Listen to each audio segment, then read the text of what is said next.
Okay, greetings, brothers and sisters. So, I just finished editing my video that's going to be up today on Tuesday, December 17th. I'm starting my video that'll be up probably tomorrow or the next day. I don't know, whatever it is. I'm trying to put up videos every day because of the Christmas, whatever's going on. But then I'll go back to a little bit less content, maybe every other day or whatever. But, anyways, I got a notification last night that a video on my Apocalypse Now channel about Stephen A. Smith demonizing Kyrie Irving and say that he didn't get the boot because of his money, right? Because of the money he's making in ESPN. Because Stephen A. Smith, you guys might have seen the video, was criticizing January 6th now, right? And, I got a notification last night because I made the video public again. And I got a notification that, it had medical misinformation. It was being taken down. And so that meant I had used a lot of that video in the video that I just posted today. So I had to wake up this morning and, once I'm done with the video, I'm done with the video, right? I don't want to deal with all that stuff.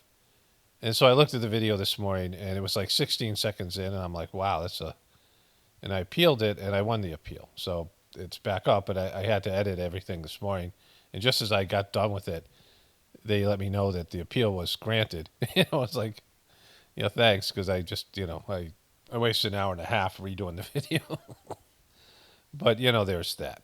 And so yesterday there was a story about something that happened in a school in Wisconsin, which seems very convenient given all the other things that are going on. It seems like, these things happen and are always distractions, right?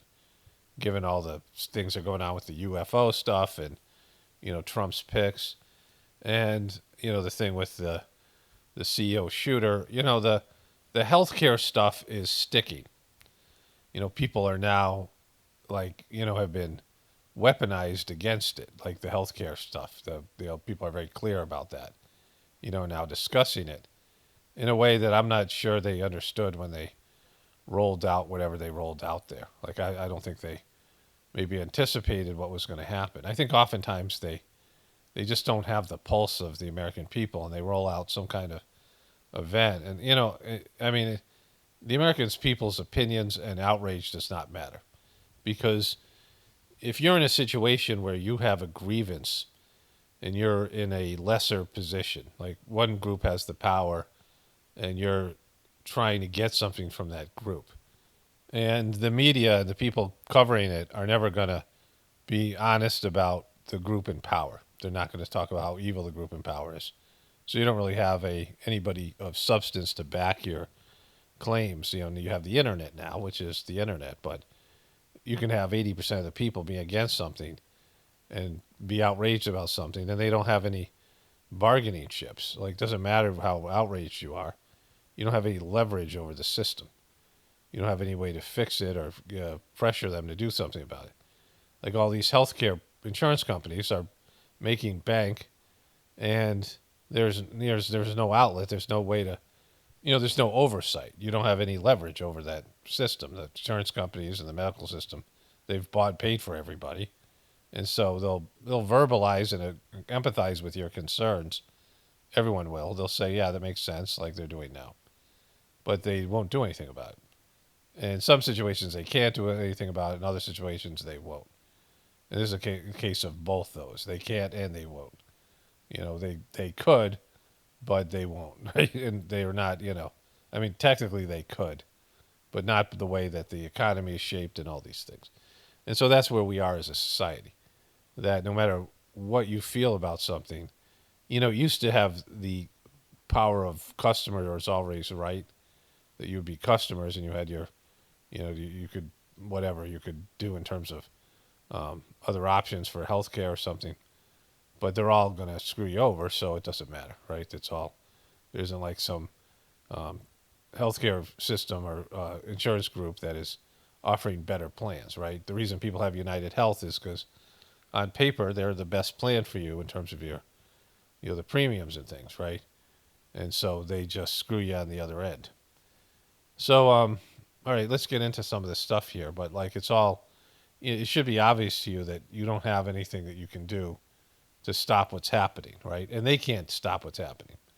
the people who control the system. Because, like I said, if somebody grew a conscience and, somehow someone in power or a group of people in power try to change things, the system would collapse.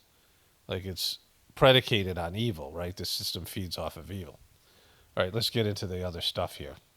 United Healthcare CEO killing suspect Luigi Mangione and Sean Diddy Combs' lawyers are married. WTF, right? Like, how is that even possible? That these two high-profile cases, and they've now replaced the guy Dickey, and so they got rid of Karen Friedman Agafino.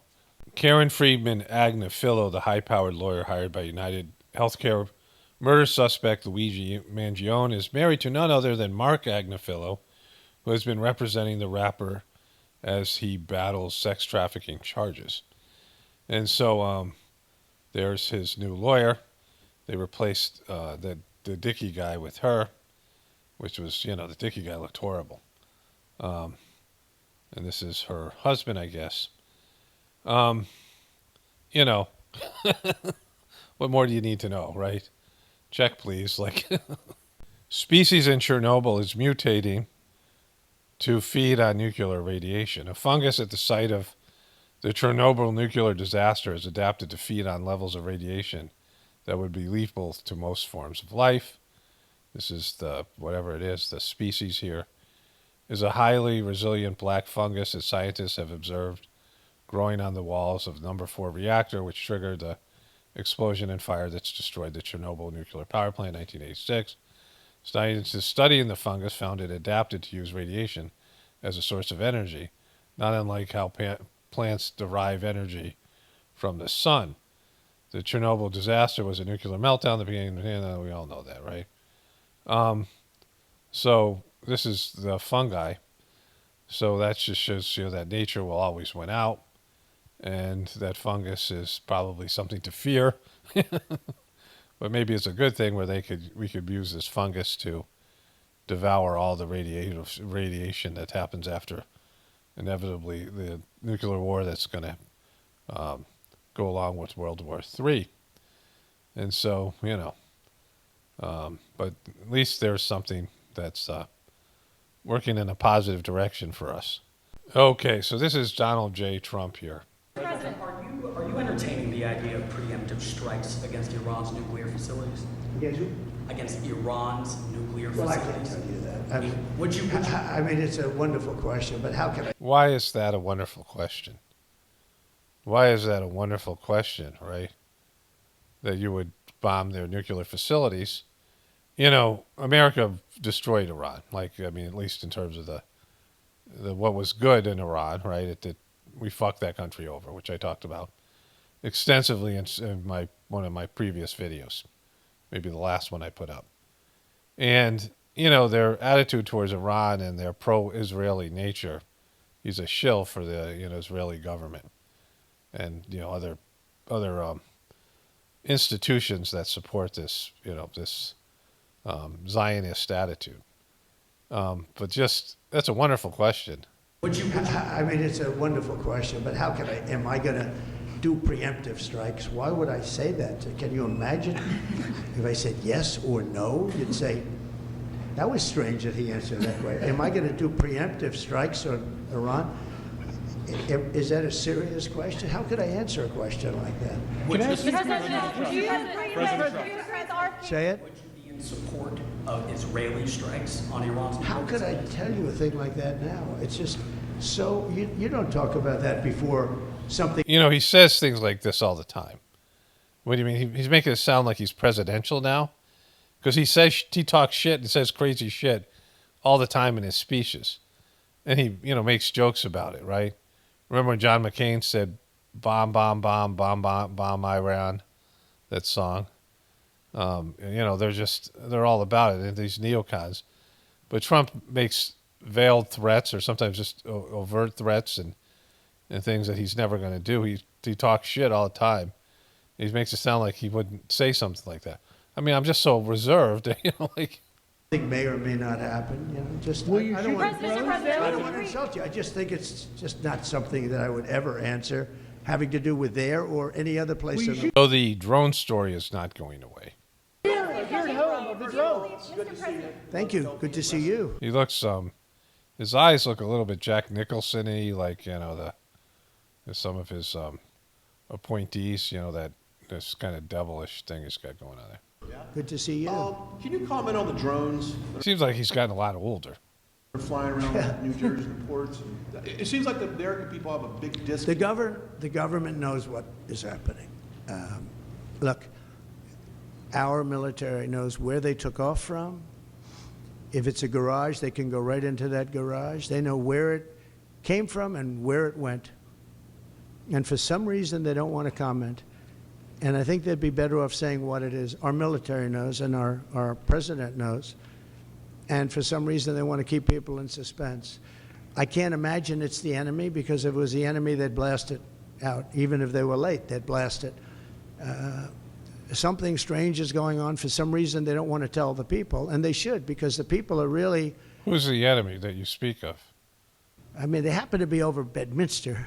Will you Want to shoot know them the down? truth? Why? They're very close to Bedminster. I think maybe I won't spend the weekend in Bedminster.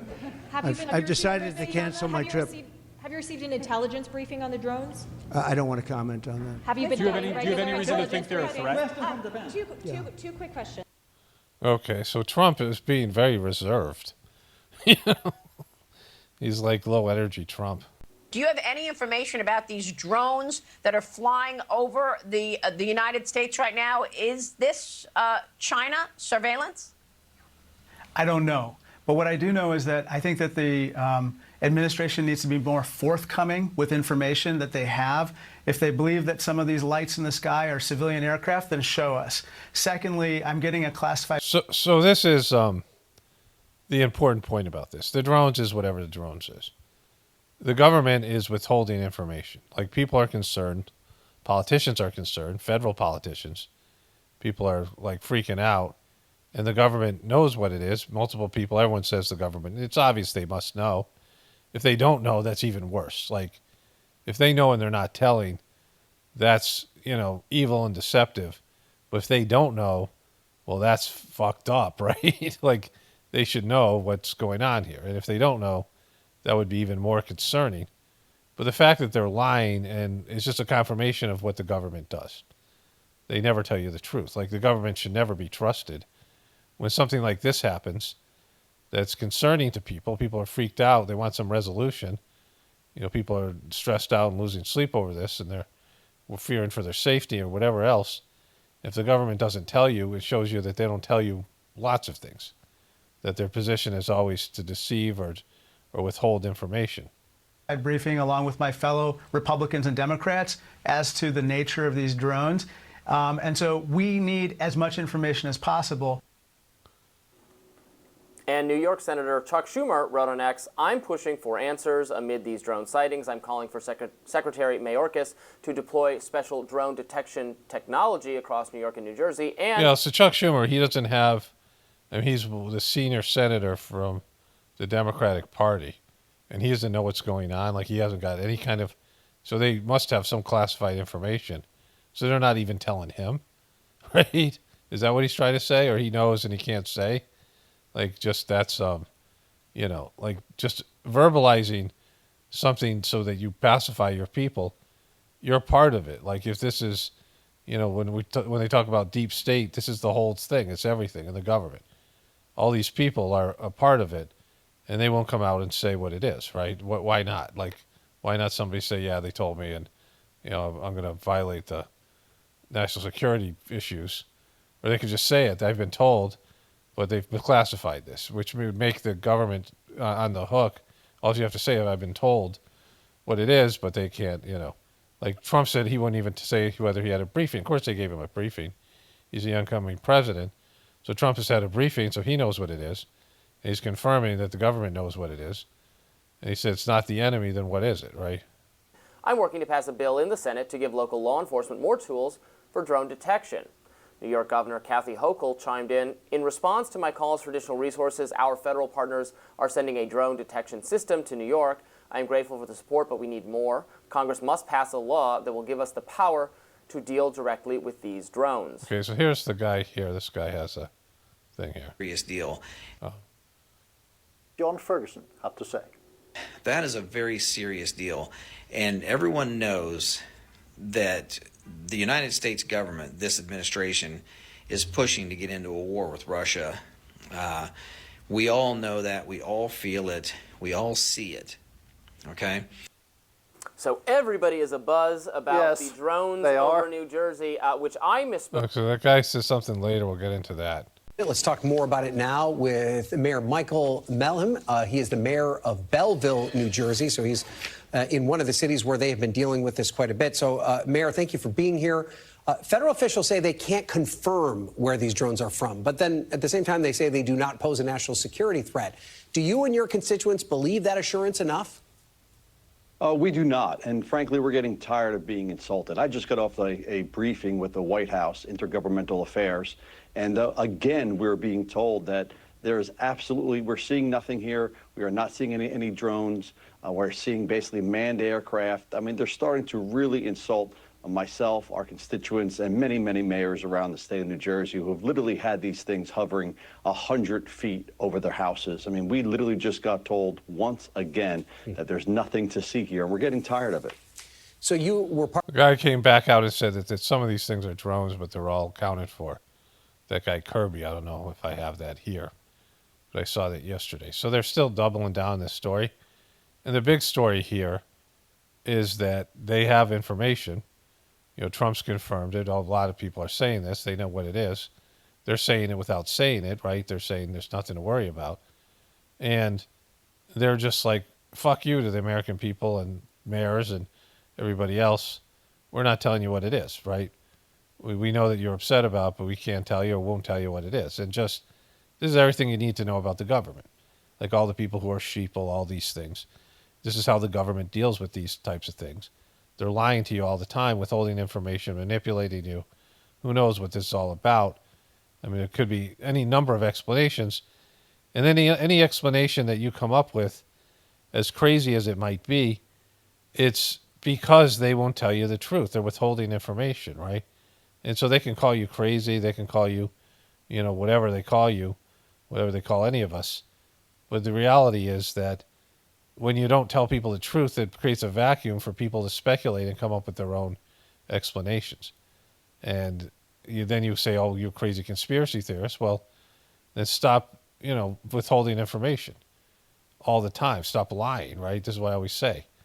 If you're going to treat people like this, and, you know, and like I said, I understand because people panic.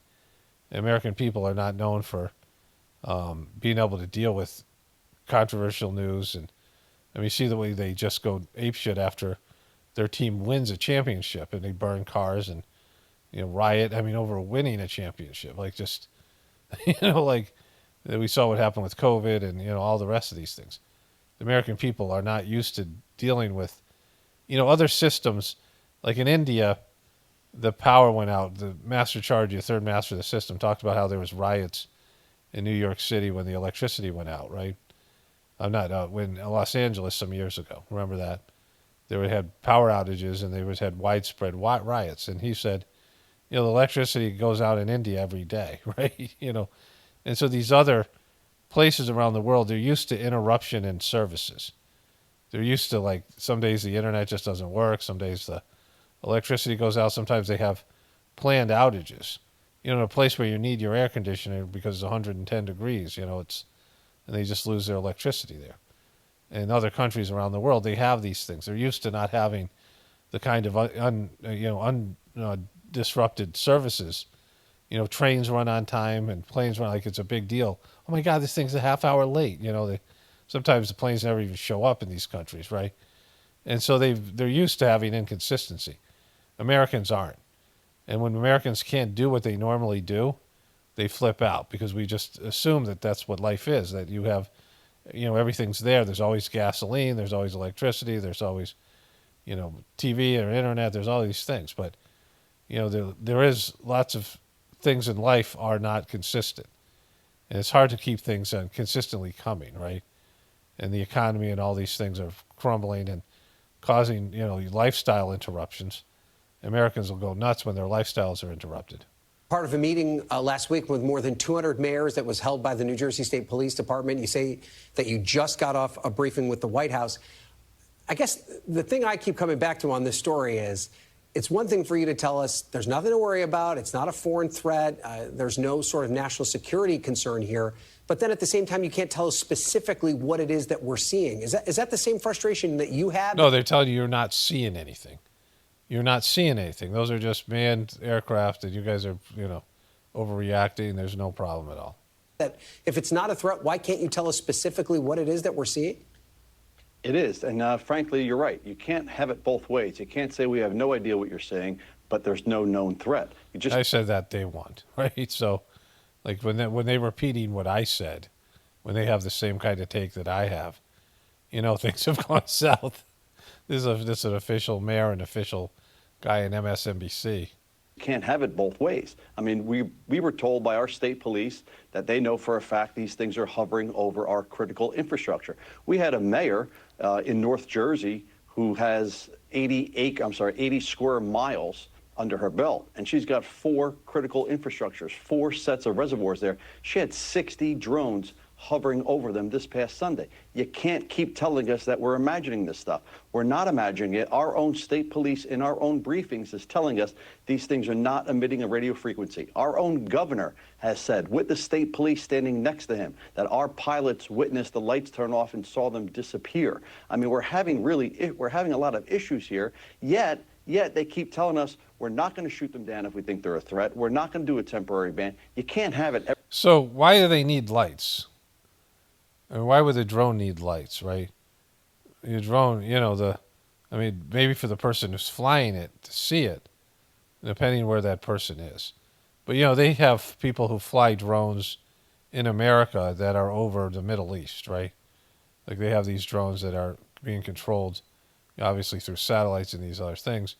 And they're not necessarily, don't have to be local, right? That's the thing about drones. You can fly a drone from across the world.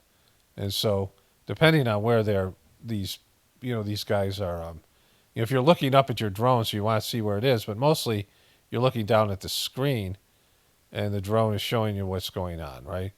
And the light doesn't reach the ground, so they're doing this at night and then they turn the lights off. Why do they have the lights on in the first place other than for people to see them?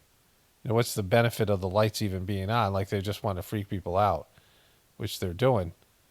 Every way. Our residents are getting concerned, and the lack of transparency is doing nothing but fuel conspiracy theories on social media. Yeah, and maybe expand upon that thought about the conspiracy theories, because it does feel as though... They're not conspiracy theories, right? I mean, they are in that way. But people are coming up with speculative ideas because they're being lied to, right? This is, demonized. This is fueling conspiracy theories. Well, the conspiracies are being confirmed because the government isn't telling you what the fuck they are. The government's lying to the American people. That means the government lies to the American people, withholds information all the time. This is just one example. And every time they do it, they show you that they're not the democracy. They're not telling the people the truth. This is not something where, there's an elite level of people that are withholding information from the populace. And they do it all the time. Or just flat out lying or doing psychological operations. That there's deception from the powers that be to the other people. Entered a new phase of this story where there is this sense that people are overreacting, that they're actually seeing regular commercial airliners landing and taking off, that they're police helicopters that they're witnessing. And I'm sure that's true. I'm sure more people are now taking the time to look up into the skies and are concerned as to what they're seeing. But do you feel as though that concern and these new levels of reporting that are probably just basic things are because of the void that was filled from before? Absolutely. I mean, hearing... Okay, this is stuff that I said. But, this is what's going on, right? The government is, lying to even mayors and people like this or withholding information. And then the gaslighting, oh, yeah, everything's fine, and yeah, we don't know what it is. And in fact, there's nothing here. You guys are imagining it. You're seeing things that are always there. These are just, there's all these drones all the time flying all over the fucking place. Now you guys are just noticing it, right? And they're not drones, they're manned aircraft, meaning they're planes or some other bullshit. FBI pleads with public not to shoot down suspected drones. He refused to say if that theory was based on any intelligence briefings, but he did say he wouldn't be staying in Bedminster this weekend because of the nearby sightings. Joining us now in our fifth seat is counter-drone expert Joel Anderson. Joel, He's counter-drone expert. Trump saying he wouldn't stay there, like that's one of his jokes. So what is it then if it's not the enemy? it kind of does sound like Trump feels like there's enough information that is known about this that he's probably not that worried. He just wants more public They got the drones on the table. information. I mean, talk to us about how The drones are much bigger than that. This isn't the... easy it is to put up drones in the sky. We have a bunch here that are kind of smaller, but I mean, people are talking about bigger drones too. Yeah, I mean, I think he's probably quite credible in the fact that the government does know what's flying, and there's a couple different types of methods for detection. There's different classes of drones, too. You've seen the rumors of the large drones that are being spotted in the sky, but there's also medium-sized and small drones like the ones we have on the table here that are classically much harder to actually detect. But that said, the government is deploying radio frequency, radar, and acoustic detectors. There's a very good chance that if there were probable drones, they're tracking them. And it's fair to say, I mean, yeah, at this point, with all the hysteria going on, I mean, they got to say a little bit more than they're saying. I would agree with that. And tonight, if you were in New You mean the guy with the cowboy hat? Jersey and you thought you see drones circling New Jersey, that was my flight trying to get here. We circled New Jersey for an hour. My point is, The guy with the cowboy hat, it's funny. the drones folks are seeing, like my mama used to, or an airplane. So we got to relax a little bit. I always want to see the government give me more information, especially if they're flying some of these contraptions by my house. But these contraptions, these whole contraptions. I'm not a counter, I wrote this down, a counter drone expert. You got the coolest job I have ever known about. I have a question. Can you shoot these things down? So No. is that allowed? Let me answer that. A man who got a gun, no. But go ahead, sorry, Joe. Yeah, legally, no. They're treated the same as shooting down an aircraft, which would carry Even some a pretty small heavy one penalties. like this? Even a small one, even your own. Interesting. Don't And is shoot- it don't- dangerous? Don't shoot down your own If drone. I'm just saying If it wasn't against the law, hypothetically speaking, would it be dangerous to shoot one? Still a of them terrible idea for a normal civilian to attempt to shoot down a Joel, drone. show us these two that are closest to you, because these two have been through some things. What Yeah. happened to these drones? So these drones were taken out of the sky. The way that we test that is in special facilities. We're a counter-drone company. We build auto-aiming firearms to actually take them down with bullets. A common method for drones to be taken out of the sky via law enforcement agencies is with electromagnetic weapons like jammers and spoofers and microwaves, but they don't work against drones that are hardened. Microwave weapons. He's admitting to microwave weapons, right? They're shooting microwave weapons that knock the drones out of the sky. And that, I think, is a really scary undertone to this whole drone mystery, is that we lack the kinetic responses necessary with our law enforcement and federal agencies, although the DoD does maintain that. You said drones that are hardened, meaning that they are made to not be taken out of the sky. Right, yeah, and it's a very simple thing to do. Like microwaves, to harden a drone from microwaves frying it is a copper tape. Let me ask you a question. A drone that size, could you put a weapon on that? You could carry a couple pounds. A weapon being explosives, absolutely. Wow. So I mean, that's not Oh, that's scary, you guys. There could be explosive on those drones. big at all. Could you hear it coming? Is it loud? Oh, yeah. They're pretty loud, but you don't know where it's coming from. It's actually a pretty terrifying experience. See, that's why all these Pretty people. terrifying, these drones. I mean, are hearing. Well, I and mean, seeing well, things. over the weekend, New Jersey Senator Andy Kim, he was tweeting out that he went out and saw these drones. He was very concerned about them. Then the next day, he went out with police to observe them and realized that with more information, many of them really were aircrafts. And so we're hearing, Come on. You guys- sightings of dozens of drones. There are probably drones up there, but it's not clear if any of them are illegal or nefarious, and many of them are airplanes. Which is why we need the Biden. Okay, so, if this story was true, that these are mostly aircraft and then some drones, and all those drones are legal drones and corporate drones, then there are drones all over the fucking place that people haven't been noticing. People often don't look up. And so now people are seeing drones that have been there all the time, and then they're just noticing them. Like, that would be the other explanation. They're like, no, this is how it always is. And if they're drones all the time performing whatever reason these drones are out there, right?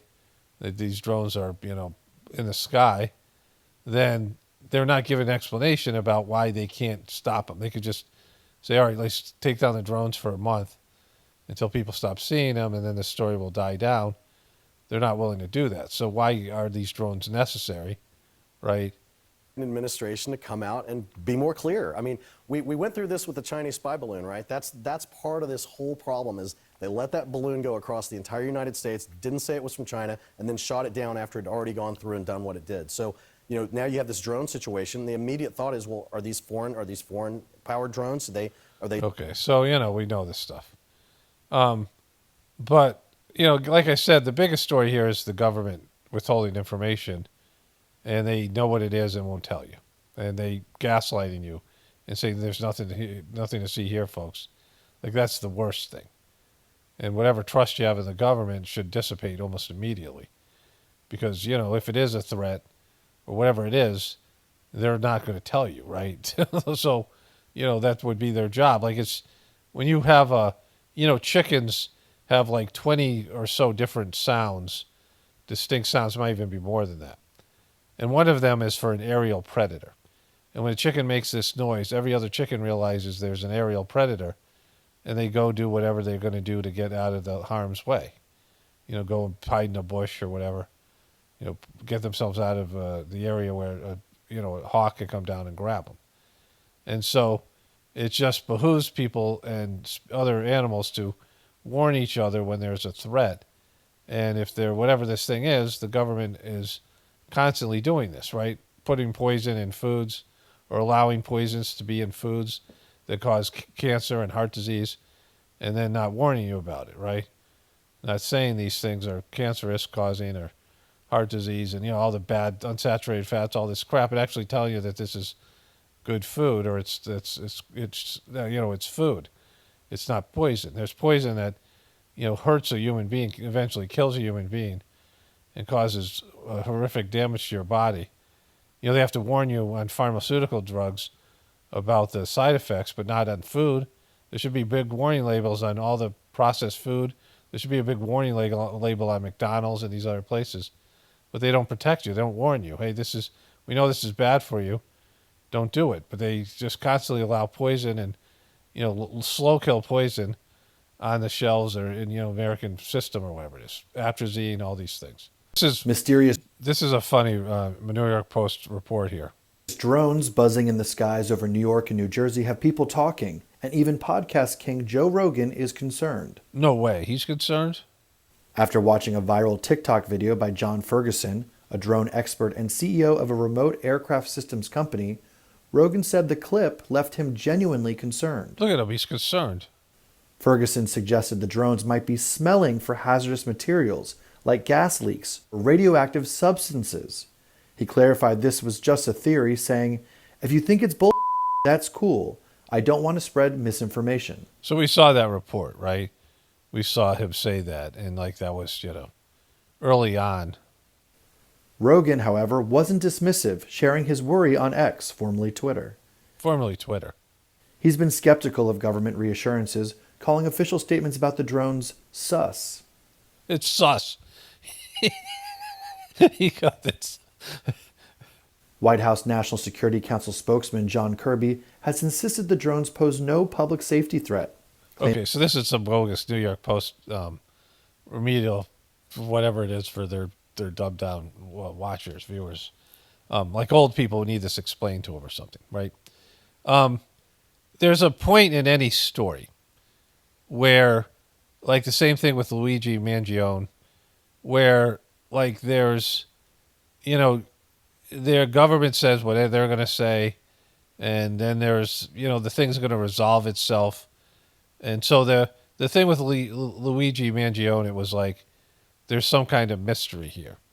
The guy shot the guy and he disappeared for 5 days. And there's a manhunt and all that stuff. And then they caught the guy, and then they rolled out different bits of information, and then they identified a profile for the guy. They put a profile on the guy, and they released it to the American people, convicting him in the court of public opinion. Of course, most people are on his side or whatever. I don't know what the breakdown is.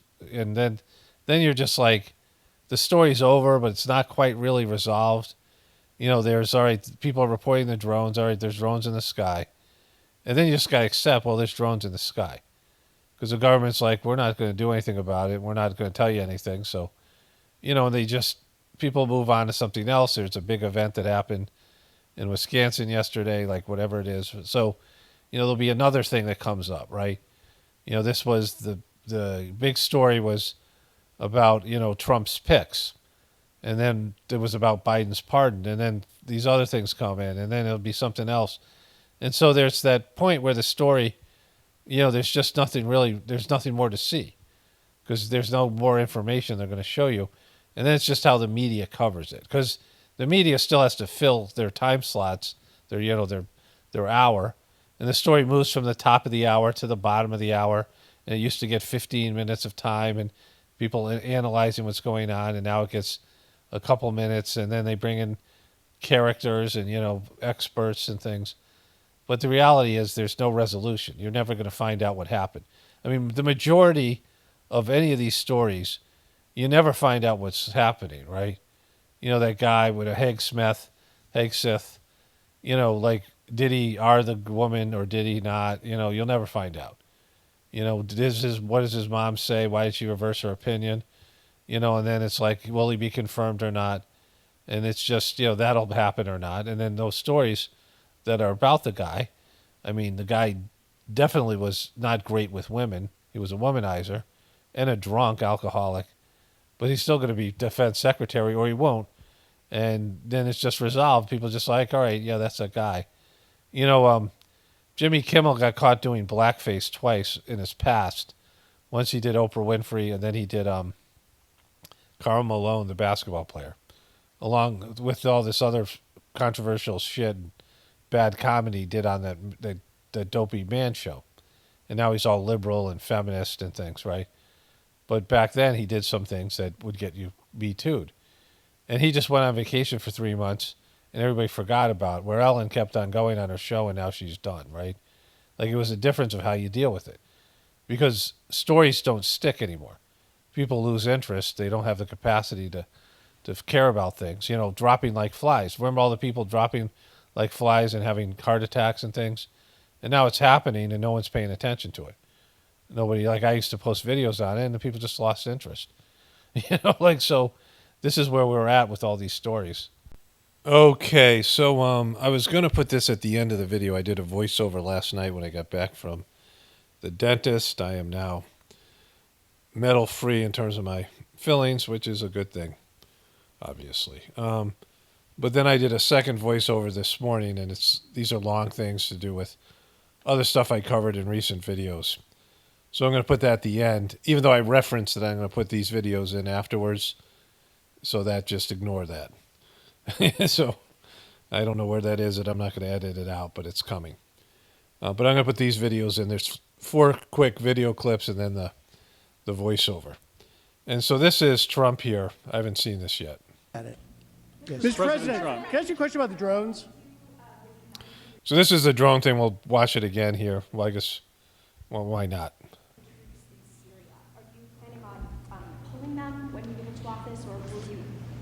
Well, we had 5,000 troops along the border. Oh, someone asked about the drones, but he's now talking about Syria. And I asked a couple of generals, so we have an army of 250,000 in Syria, and you had an army of 400,000. They have many more people than that. Turkey is a major force, by the way, and Erdogan is somebody I got along with great, but he has a major military force, and his has not been worn out with war. It hasn't been worn out with all of the other things. I mean, he's built a very strong, powerful army. And so we have 5,000 soldiers in between a 5 million person army and a 250,000 person army. And I asked the general, what do you think of that situation? He said, they'll be wiped out immediately. And I moved them out and I took a lot of heat. And you know what happened? Nothing. I saved a lot of lives. Now we have 900. They put some back. But 900, if you're talking about two, now one of the sides has been essentially wiped out, but nobody knows who the other side is. But I do. You know who it is? Turkey. It's Turkey. Okay, Turkey's the one behind it. He's a very smart guy. They've wanted it for thousands of years, and he got it. And those people that went in are And also Israel. controlled by Turkey. And that's okay. It's another way to fight. But no, I don't. That's okay. You mean usurping a government is okay? What if somebody does that, I don't know, to you? What if some military force comes in and takes over America? Is that okay? Because, is it okay for the Syrian people? I'm sure they're not psyched about it. I don't think that I want to have our soldiers killed. But I don't think that will happen now anyway because the one side's been decimated. Mr. President, I want to ask you a question about the drones. Are you concerned about more unrest in that region, or do you think it will calm? Well, nobody knows what the final outcome is going to be in the region. Nobody knows who really the final. I believe it's Turkey, and I think Turkey is very smart. He's a very smart guy, and he's very tough. But Israel? Turkey did an unfriendly takeover without a lot of lives being lost. I can say that Assad was a butcher. What he did to... He was a butcher. Children. You remember I attacked him with the 58 missiles. Unbelievable missiles coming from ships 700 miles Unbelievable missiles. These are the ones that are just not to be believed. I mean, they're not even real. away, and every one of them hit their target. Everyone. I kick ass. I did that. That was the red line. I did that. I'm the one. I made sure that I built the missiles, and I programmed their coordinates, and I shot them. I did all of it. In the sand, Obama drew it, and then he refused to honor what he did. He said, if anybody goes across the red line, and Assad killed many more children after that, and Obama did nothing, but I did. I hit him with a lot of missiles. In fact, President Xi was sitting here. And I killed the stone, and those missiles killed a lot of children. So it was like, kind of defeats the problem. He was in that dining room having chocolate cake. Remember the famous chocolate cake? But, that famous chocolate cake that me and him were sharing. And that's when I explained what we were doing as the missiles were shot.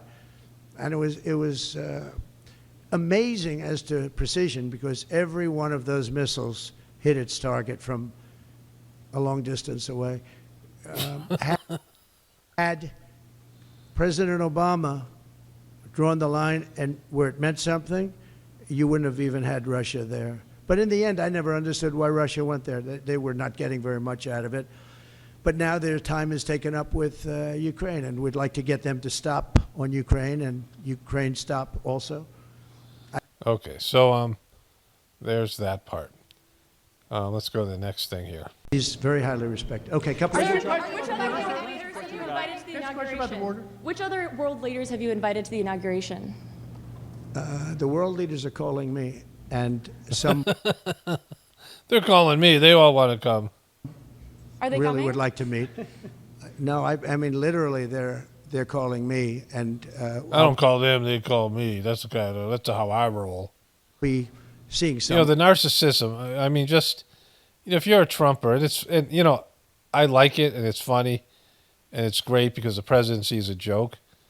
But this isn't a hero. This isn't a guy. I mean, he's so it's just, narcissism, the need to brag, right, always comes from a place of insecurity, right?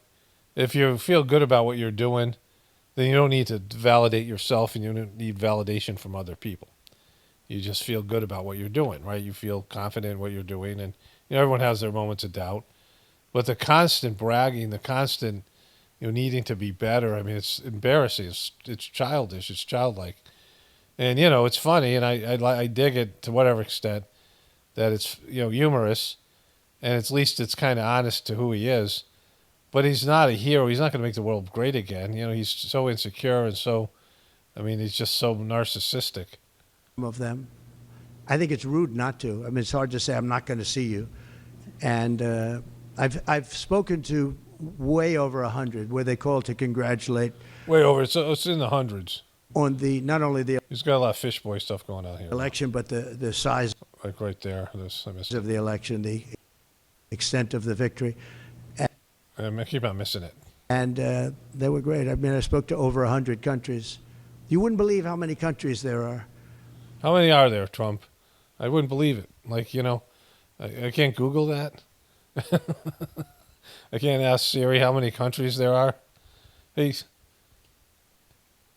Siri, how many countries are there? I didn't ask about the United Nations. How many countries are there in the world? Here's what I found. Well, they say 100. They say 195, but I think that's just for the United Nations. But either way, you know, it's not. It's totally believable, Trump. And I'm trying the best I can to get back to everybody, but there are a lot of countries, and every one of them, literally everyone called, and it was very nice.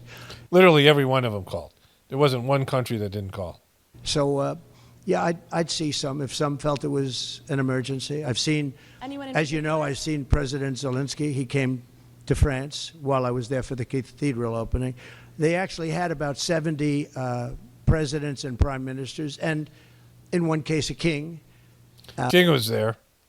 And we saw some great people. I also met with William, and I was very impressed by William. Very impressed. He's impressive, that guy. He's impressed. His wife, you know, says she has cancer or some shit, but he's like, you know, he's gone bald, but he's pretty impressive. I think William is terrific. I was very impressed by William. Were you impressed by him? As you know, I met with him, too. Did you meet with him? Starting to lose it. He's going down Biden thing. Starting to repeat himself. President Trump, Did you invite Zelensky to the inauguration? No, but... But you know, invite Putin. Okay. So, you know, you can see that he's deteriorated. His face doesn't look as good. I mean, he's going to, you know... I think most of his energy, his life energy, went into winning again. And now he's going to be left with a fucking mess that he, you know, partially created, and Biden, and just was, you know, going in that direction anyway, before Biden or Trump became president. And so, he just isn't. I think he's going to be low energy Trump. So this isn't a video entitled "Britney Spears realizing Ryan Seacrest isn't gay," which is one of the best titles for any video. And here it is. I mean, guys don't feel that way. And if you did. I do. You do? You put spray cologne on your girl? I spray girls' cologne on my pillows to make me think they're... Girl? She said girl? She mouthed the words girl. Watch this. She mouths the words girl. You do? You put spray cologne on your girl? I spray girls' cologne on my pillows to make me think they're there. Oh, you suck. But do you like your girl leaves the house and you're like, come here, baby. Oh, no, I don't. No, I don't do Go that. off. I just put... One of the best looks ever, right? That's completely Britney right there. Razor in my bed and smell. Oh, there's somebody. Oh, there's no one there. It just smells like someone's there. But what were you? She's shocked. How's he not gay? She's saying. Not surprise me that many people being nominated, that Donald Trump's circle would include, locker talk people. Locker talk, that crazy locker talk. She's probably my least favorite member of The View, and I don't like any of them. So. But she's kind of annoying, and I don't know what her... I thought she was kind of Republican, but I don't know. But YouTube recommended this, and this is classic. People that want to grab you by the privates and help you whether you like it or not. Grab you by the privates and help you whether you like it or not. They're always grabbing you by the privates. Those kind of locker room talk guys. Those grabbing by the privates. Like, have you ever had that where someone just walked up and grabbed you by the private? I mean, Trump said it, but it's not something that people normally do and experience. I mean, where someone just walks up and grabs you. It's a very few people have had that experience. Like some stranger just walks up, like Trump said he would. Locker room talk, that kind of stuff. Locker room talk kind of guys. The people don't shock me, but it is getting up there. You've got now, just to be clear on my language here, alleged sexual. Allegedly. So, it's allegedly. You know, the depravity... And I'm not saying these Republican guys aren't guilty. We know that Gates is into weird stuff. He's Gates, and the other guy, whatever defense secretary guy, I can't remember his name, but whatever it is, Pete Hegseth. His mom condemned him for womanizing. He cheated on his wives. Trump cheated on his wives. These are womanizers, right? And so it is what it is for Republicans. But Bill Clinton was a mess, and Joe Biden with when he swear those senators in as vice president, and he was snoozling and sniffing them. I mean, just gross. Like he was just fondling those kids. It was, this is not, and they ignored it. And Whoopi said it's okay. He's just being a little bit over friendly, right? Where these other guys are predators. And so they're all like this. Like they're, and there's just deviance in these people with power and their sexual behavior. There's a lot of deviance and a lot of weirdness, whatever, levels of that. And so it's everybody. Don't pretend it's just Trump. This is just what they're going after these guys for. Like they're all guilty of this kind of stuff. I mean, Andrew Cuomo got ousted for inappropriate sexual behavior. It's just something that they're all engaged in one way or another. Misconduct or harassment. Gates, RFK Jr., Pete Hegseth, Elon Musk. Donald Trump. This is a Donald Trump problem to me, not a Me Too. Like you guys laughed it off when he wanted to say, when he said he dated his daughter. Like she makes a joke about it when Donald Trump says he would date his daughter, and they're laughing it off like he was okay then when he was cool with them. I'll show you that after we're done with this one. Problem. This is what comes with it. But one interesting thing was Caroline Leavitt, who's Trump's picks for White House press secretary, said he has chosen brilliant and highly respected outsiders to serve in his administration, and he will continue to stand behind them as they fight against all those who seek to derail the MAGA agenda. I would encourage them to separate sexual assault and sexual offenders from their MAGA agenda, or you're telling me this is part of your agenda. Not surprise me that. What are you talking about? That's not. They're saying that these things are false allegations. That's what you're saying there. All right, one more thing here. Let me show you this thing, and I'll go to my voiceover. Okay, so this took me a while to find this. This is April 1st, 2019. I hope this is the right one. It's either the day before the one I want or whatever, but hopefully this is it. And this is how they start off. Joe Biden's presidential campaign hasn't even officially begun, and people are trying to knock him out of the running. Former Nevada politician Lucy Flores claims that Biden was out of line when he campaigned for her back in 2014. Take a look. Out of nowhere, I feel Joe Biden put his hands on my shoulders. So she was, look at this sad, droopy dog motherfucker right here. He's actually happier now, I think. I don't know, something happened, but he's always been that way. She's a shill. Like she's a set person. Like they needed to get this out, right? This needed to come out before, this was the summer of 2019, going into the primaries and the debates and all these things. And when Joe Biden was officially going to say they was going to run, there was all this video of him groping these kids and all this stuff that he did. And I covered it extensively. And he said weird things. Like he demanded to take a photo with this one girl who was like 13 years old. And he said, I want to take one by herself. And the parents were like, ooh, like they were like saying this. And the dad was like, well, don't get too far. Like, basically implying Joe Biden was getting creepy. And Joe Biden said to the girl, he's smelling her hair and being all, she's like kind of liking the attention, not kind of aware how creepy it is. And he said, if I was younger, I'd switch parties for you. She was like a Republican daughter. I mean, and that was just one of many kids. He was just all over. It was totally weird and creepy. It was sexual. It was nothing, any of these things. And so they rolled this woman out to get this out so Joe Biden could address it so they could run him. And they didn't ever say another fucking word about it. It was so obviously a big problem for him, right? And the View ladies immediately shilling for him came to his defense. Get up very close to me from behind, lean in, smell my hair, and then plant a slow kiss on the top of my head. To have the Vice President of the United States do that to me so unexpectedly and just kind of out of nowhere, it was just shocking. The reason why we're having these conversations about Vice President Joe Biden is because he's considering running for president. So now Biden responded that in all his years on the campaign trail, he's never believed he's acted inappropriately, so he'll listen respectfully to Flores, but it was never his intention. Now, should she have spoken to him about this before she went on television about it? Or, I mean, is it, listen, in the old days, we would call Joe, some folks of a certain age would say he's a little overly familiar. Yeah. Okay? But most politicians, when they're, doing... So overly familiar, right? That's not, he he was creepy. Like, his stuff was creepy. Smelling hair, snoozling, giving these kisses. I mean, we saw all the video. I showed you the clips. We all seen it. So we know this, right?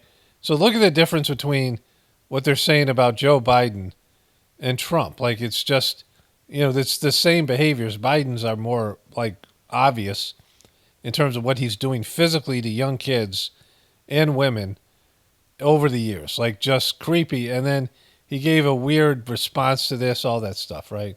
Doing this with you, and they are. And Joe is a hands-on kind of guy. Yeah, he is. He's a hands-on kind of guy. I've never heard anyone, and she says she felt violated, and I have to take her at her word, but it would have been This was the height of the Me Too shit, right? nice if she had turned to him and said, you know what, Jay, I don't really like this. Please don't do this. It's her fault, right? Blaming the woman. Like, this is how bad and hypocritical they are, right? Or not. You know what, Jay? Come on, Jay. Mr. Vice President, I'm not really comfortable with that. Something, because he's standing right there. Exactly. Like, you're victimizing him by not being able to explain. Like, what the fuck are you talking about? He knows what he's doing. And like, when he was doing it as vice president, he's swearing in senators. And all these senators, it's their big day, their family, their grandkids. They're coming up to fucking the White House Capitol. This is like when you were a kid, when you went to these places. And the families, it's a happy day, right? And so nobody wants to wreck the day by calling Joe, the vice president, a sex offender. There was that one Republican guy that swatted Joe Biden's hands away from his kid, right? Like, there was this stuff, but nobody wants to wreck the day. And Joe Biden is master of ceremonies, in charge of it, and he uses that to just, it's all on, I've covered it extensively. It's so creepy. It's so many kids, and so many young girls, and all of them saying inappropriate things, doing things, and then all the other videos of him glomming on and groping. Jon Stewart did a thing called The Audacity of Grope, and there was this CNN hit piece about it. Like, everyone knew that he was a groper. He's a fucking groper, right? And so to blame this woman for it, it's atrocious. It's hard to say to somebody who's sniffing No, it's your not. hair. If somebody touches you inappropriately. But it wasn't. That's the point. That's what she says. That's what she's claiming. It's uncomfortable to do that. Like, everyone has those things where somebody, and it's uncomfortable to do that, right? Especially when you're in the power dynamic. This is abusive. He's abusive. He knows what the fuck he's doing. And it's putting people in a bad position. She's defending him in the worst possible way during the height of Me Too, right? These are supposed to be liberal women. Can we just say she does not say it rises to the level of sexual assault or anything of that nature. She does not claim this is a Me Too moment. So I think we need to be very clear on that, because I think some people are interpreting it that way. And let's also be clear but that that's the point. Remember, this was going to be a problem for him. There's video of him being creepy, and there are jokes, and they CNN used it as a weapon when they wanted to run Hillary Clinton. They were calling him a groper. They were using the term grope. Daily Show used the term grope. David Letterman used the term grope. They were calling him a groper. Everyone knew it. He was a fucking groper, right? He grabbed that woman, the defense secretaries, this thing, that whole, I've showed you that video over and over again. CNN posted it. They were calling him a groper. That's the point, is to get people to think about it like that. It does not rise to any of those things. No, it's a long way from smelling your hair to grabbing your hoo-ha. Let's tell the truth. Yeah, but like, he said he was going to do that. He said he could go up and, like, no woman said he came up and did that. He said he could go do that. He could just go up and grab a woman by the hoo-ha, right? Joy's mad because it was never her. Why does anybody grab my hoo-ha? Joy's such a sad person. But anyways, right? What Trump said was atrocious. He shouldn't have said that, but he said it in a confidential, off-camera type of, not what do they call that? Off the record type of situation. And it's behind closed doors. He shouldn't have said it. And Trump is what he is, but he's never been seen doing it. Like, these are actual behaviors. Joe Biden going up to people he doesn't know, especially women and young girls, and glomming and groping on them. It's much worse because he's physically touching them. He's physically sexually assaulting them. It's called frottage. It's a sexually abusive behavior where you rub up against someone with sexual energy, and he clearly has it. And it's creepy as fuck, right? But She felt annoyed or felt uncomfortable with it, uncomfortable. and so listen, we have to accept that. But I don't think it rises to the point what we've been listening to about Harvey Weinstein and the rest of these people. It just doesn't look like that. And you know, we all know Joe Biden. He's been here. I remember when I. Oh, he's been there, and well, Trump was there. You guys were slathering all over Trump, even when he said he wanted to date his daughter. And I was going to show you that video as well, and so we'll get to that. But like, so he's been here. Oh, he said, yeah, fuck you guys. Like he's creepy as fuck. Met him in Florida before he was vice president, and he was so friendly. He's the close talker. Yes. He comes right up in your face. Well, again, which is uncomfortable as fuck, right? That's uncomfortable. That's pushing people's boundaries. He's, you know, a close talker. He's weird. And you're thinking, I hope my breath is good, you know? It's not, Joy. Nothing's good from you. More important, I Smells like a fucking morgue in there in your ghoul hole. hope his is. Yeah. And it's not, Joy. It smells like a rotten tuna fish sandwich. You know, so he talks close, he touches He's a you. toucher. That's what he's like. And I feel it would be really unfortunate if we got rid of everybody who was just an affectionate kind of person. No, that's not affectionate. Like, affection is something where there's an agreement between you and the other person that there's touching, right? And, you know, people give you a hug sometime and you're like, we're not on a hug basis, these things. Joe Biden does it to everybody, and he does it uncomfortably. He's a close talker.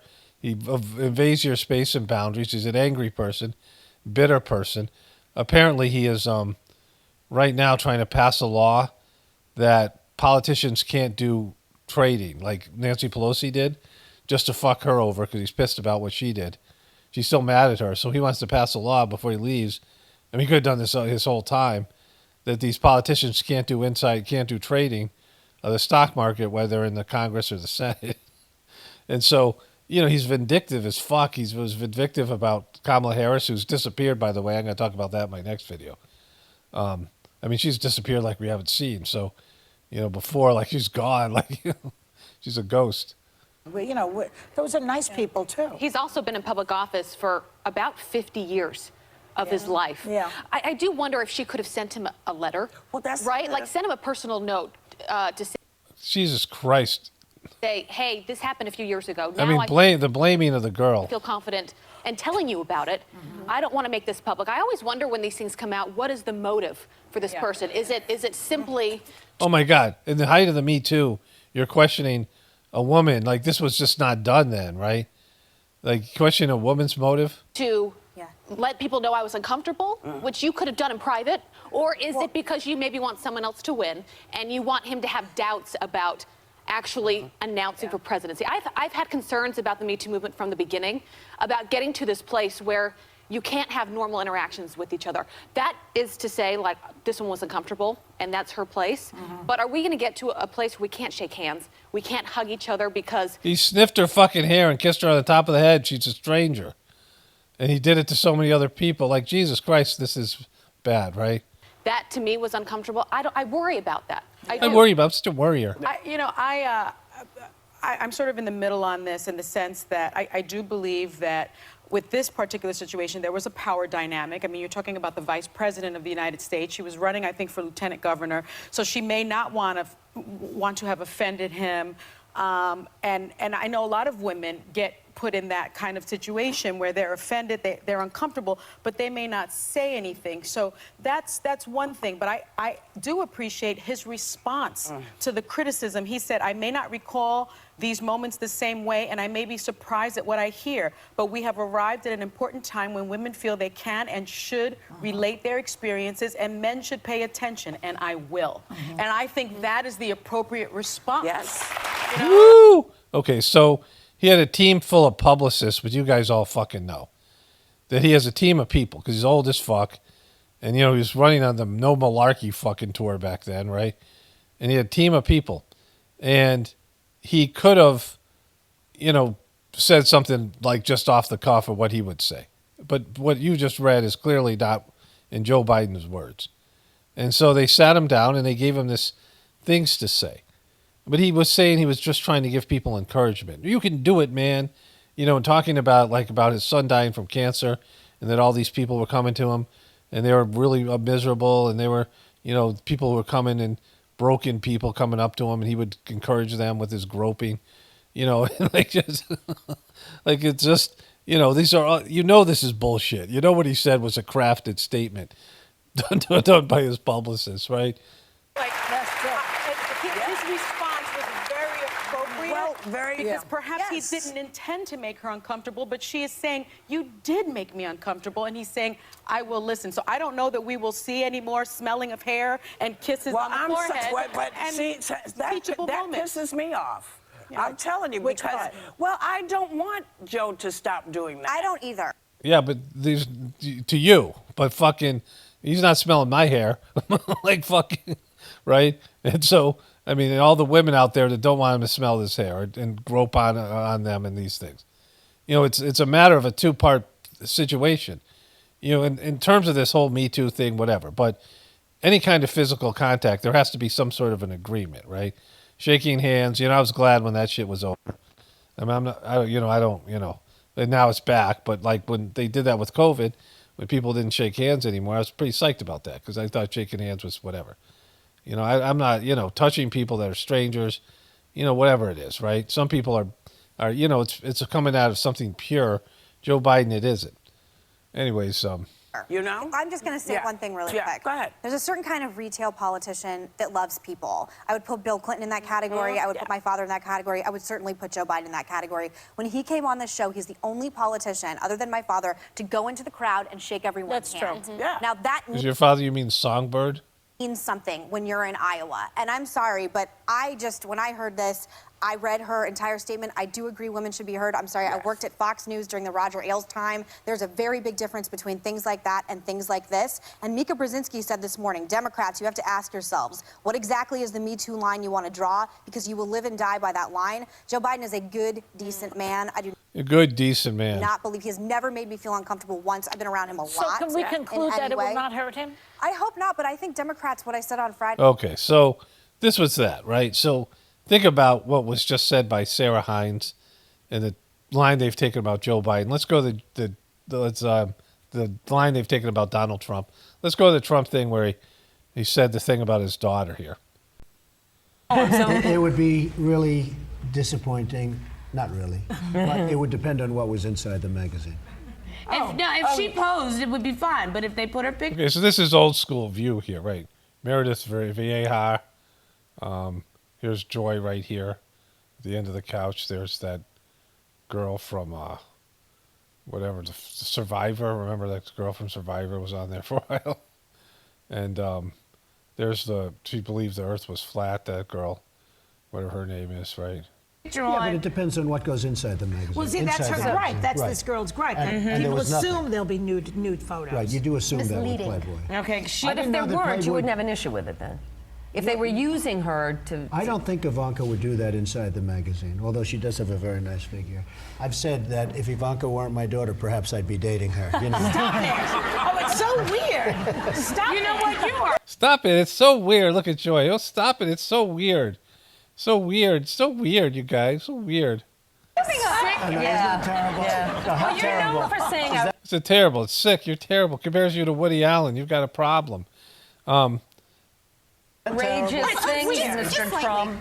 Who are you, Woody Allen? And so that was the big line there. That was Joy Behar's great joke because of the fact that Woody Allen married his 18-year-old stepdaughter. This is long before Me Too and the rest of this stuff, right? Elizabeth Hasselbeck is her name, next to Joy Behar. And so, they loved the guy. They literally loved this guy. He was on the show all the time, teased him. And it was okay for him to say he dated his daughter, a little bit naughty. Oh, that's so sick. It's a little weird. Oh, you're so weird. Oh, you're so weird. And then they get into this stuff about them all being sexual predators. But Joe Biden is fine. He's such a decent guy. And it's the hypocrisy. Like, they're all scumbags, right? Not just about sex, about everything. They don't care about human life. See, it isn't about sexual behaviors or, murderous behaviors. It's about all of it. It's when you think other people are there as your playthings and you can drop drones on them, you can sexually abuse them, kids, adults, whatever it is. Like, it's a demonic attitude where you're so selfish and so myopic that you don't have any empathy or, you're a sociopathic narcissist and, You don't care about anything other than yourself. And the stuff that you're into is weird and gets more and more depraved because you've had money and power. This is what happens to all these people. You know, they think that other people, and not just human beings and plant life and, you know, animals and, you know, any number of species that are out there. This is why they'll drop the fucking bomb and run into a bunker and say, we don't give a shit about the rest of you over petty little bullshit, you know, pride and other stuff. There should be no nuclear weapons. There should be no weapons of mass destruction. It's people who don't give a shit about anybody but themselves that are willing to do these things, right? And that's why, you know, they're not human beings. They're something else. They're like the demons, like fucking, you know, heartless demons. So fuck all these people, right? You know, all of them, because they, you know, they're not real humans. And let's just, all the people that support this stuff, all these bitches lying about this stuff, all these people covering up for them, you know, it's all of them. Like, there's no conscience there. There's no conscious, there's no empathy. There's no heart. There's no, you know, remorse or any of these things. No shame, any of this stuff. That would be the natural things you would feel for endorsing this kind of bullshit. Okay, so I made these 2 long voiceovers. Today's Wednesday, October 18th. I added these clips, you know, starting with Trump talking about whatever he was today. And then these voiceovers I did, one last night and then the other one this morning. And this video will be wrapped up here. Okay, so I was just going on a walk with my dogs, and, you know, I've got the first video up about, it's not public yet. Today's Tuesday, December 17th, but probably by the time you see it will be on my new channel on Rumble. And I was going to start the second part of that. You know, I gave an origin story of my health issues, and I was going to say, you know, some people allopathic health care works, and I'll talk about this in that video. You know, for people who allopathic healthcare works and pharmaceuticals work, then why would you change, right? And I would say same thing for Christianity and some of these other, you know, things I talk about. Like, you know, they're not right for me, but they might be right for you, right? So, you know, then I always have that in my mind, whether it comes across that way. And then I got this comment that I saw when, you know, once in a while it posts on my phone. Not all the comments are shown on my phone. You know, the screen of the opening screen of the phone. You know, the screen that just whatever they would call that, the home screen. And the person wrote, when you were reading that scripture there, about 15 minutes in, I was talking about reading. I was reading the Revelations about the blowing of the trumpets. I am dying laughing because the way you were reading. I started to pay attention, as in you're passively listening to the seeming nonsense that you are having a hard time reading with flow. And you said, holy shitty, some scriptures about a holy city. And then you said, holy shitty, not city. So it was effing funny. And I don't remember doing that. I don't know if I did on purpose. You know, when I saw the comment and I was thinking about the stuff with the healthcare, I thought about this, and I want to add it. I have to go to the dentist now, so. But before I forget, so, you know, you have this idea that that in John 3:16 and the related, you know, passages, that you're going to hell if you don't accept Jesus as your Lord and Savior. Like, that's what Christians believe. That's, you know, a big part of their belief system. Like, they, you know, they roll that out as a, you know, it's like the sort of a banner. They put John 3:16 on, you know, football game posters, and you see it all over the place, right? So it's one of the fundamental teachings that Christians gravitate to, that this is the only way to get to heaven, and that everyone else is going to hell. You know, I talked about my mom rejecting that idea as a lifelong Catholic, you know, when she saw these people in Ottawa, these Native American people, and said, how could they be going to hell, right? And so if that was true, which is not, you know, it's something that's been edited in, you know, again, just something for people to think about, even if you're a Christian. And my wife and I watched the movie Conclave, and there was, you know, the Conclave came down to a pope who was a potential pope who would be regressive, and more liberal popes that would be more inclusive and more respectful of other belief systems and religions, right? So this was sort of the, you know, the battle in the movie between progressive or regression. And, you know, both will have their merits and demerits, right? Because some of the progressive stuff is obviously wrong and ungodly, and then some of the regressive stuff is wrong and ungodly. So it's, you know, But it was, an interesting kind of situation. But having said all that, here is the thing. If God made it so that he only had one son, and he put his one son on earth for a short period of time, and then religion will exist for maybe, in 3,000 years, it will be gone. Christianity will be completely gone. So just like all these other religions that have passed out before, right? 10,000 years, 100,000 years, right? And so there are all these people that in the future will never get a chance to accept Jesus. It just won't be there.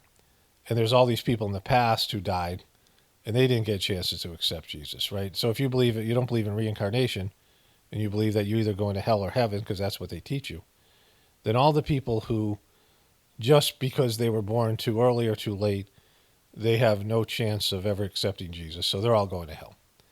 And then all the people who don't ever interact with a Christian in their whole life, which is probably, or just don't ever get the opportunity in one way or another.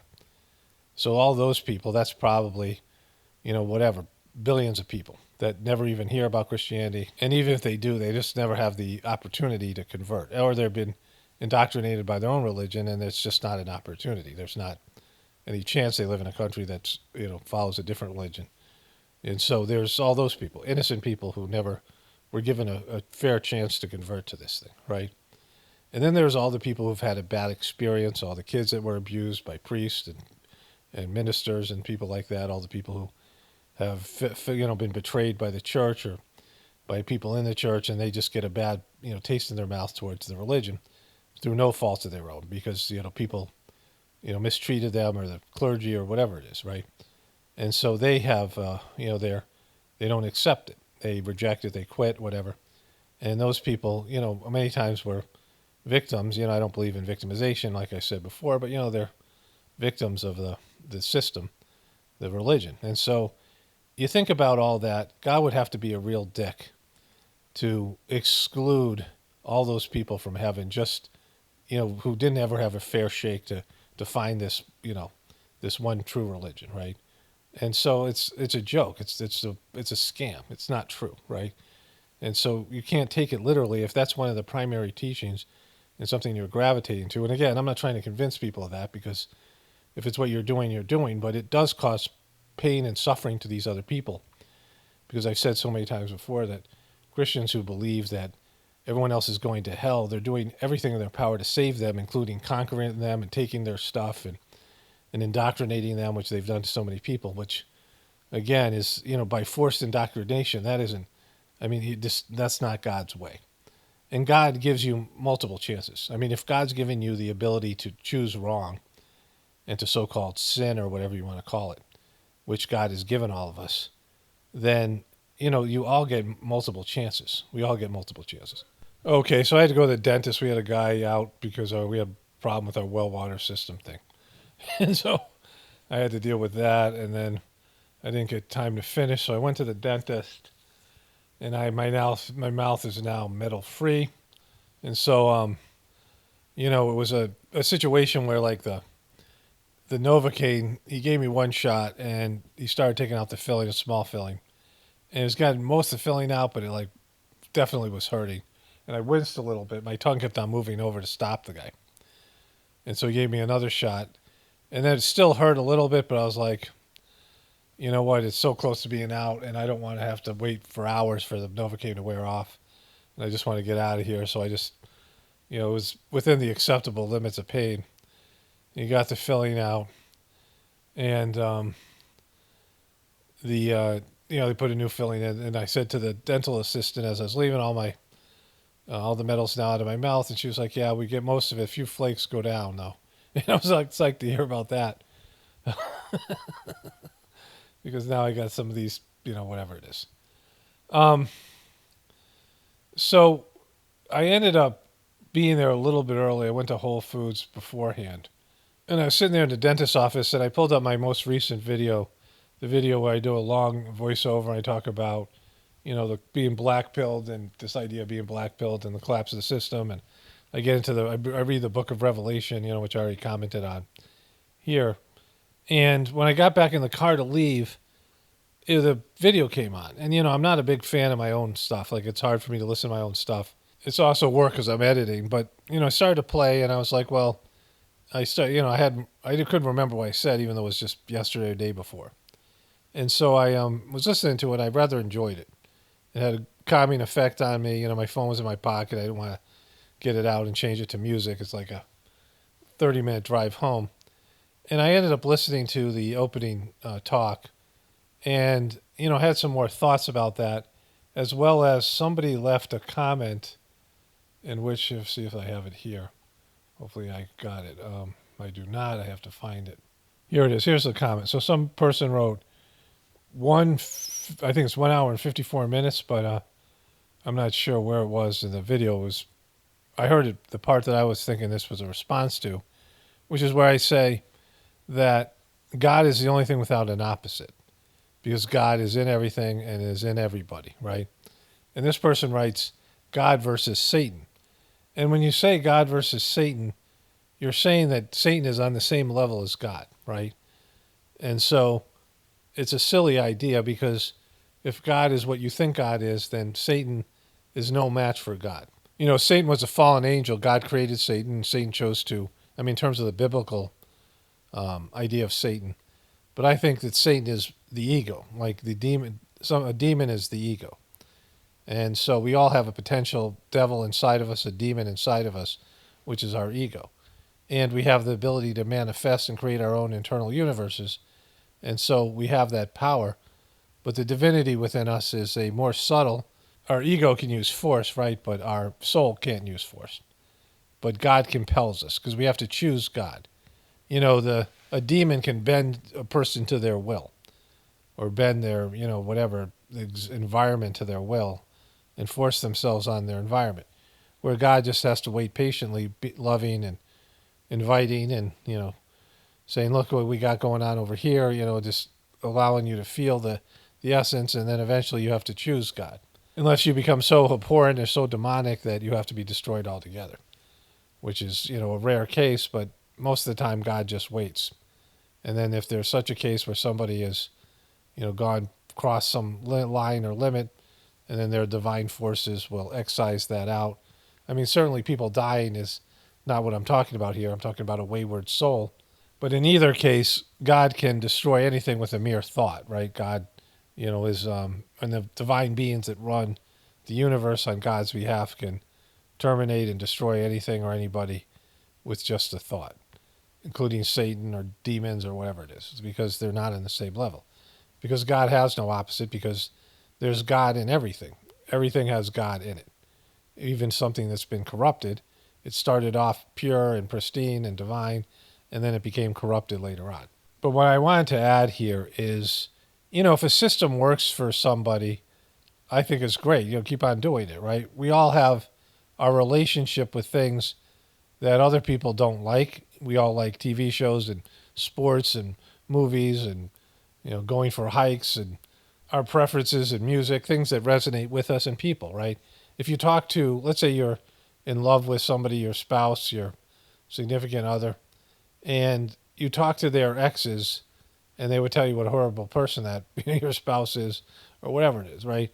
Or the people that don't like your spouse, and you get along with them, right? Like any kind of app or business out there, or restaurant, if you have a bad experience there, or you get sick from the food, or just, something happens, and you just can't stand it, but other people love it. Other people, it's just great for them. It's just something that works for them. So we all have our, things that we resonate with, things that are preferences, and we have our systems that we use, either healthcare. I'm going to get into this. I'm going to say similar things to the, I get into my next phase of the healthcare videos on the other channel, on the Rumble channel. And so when I talk about Christianity and the way that I was talking about it in the Bible and these things, if it's working for you, great. And, for some people, there's different kinds of Christians, right?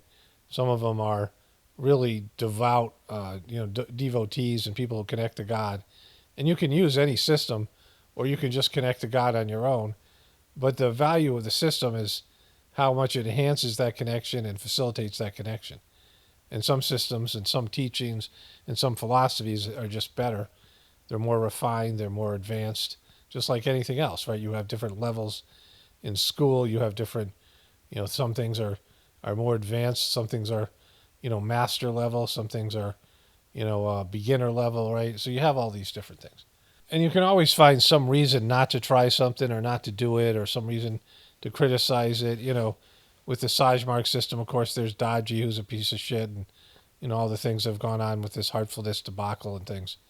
And so I understand why people would hesitate to do it or try it. And I understand that people try it and don't like it. It doesn't work for them.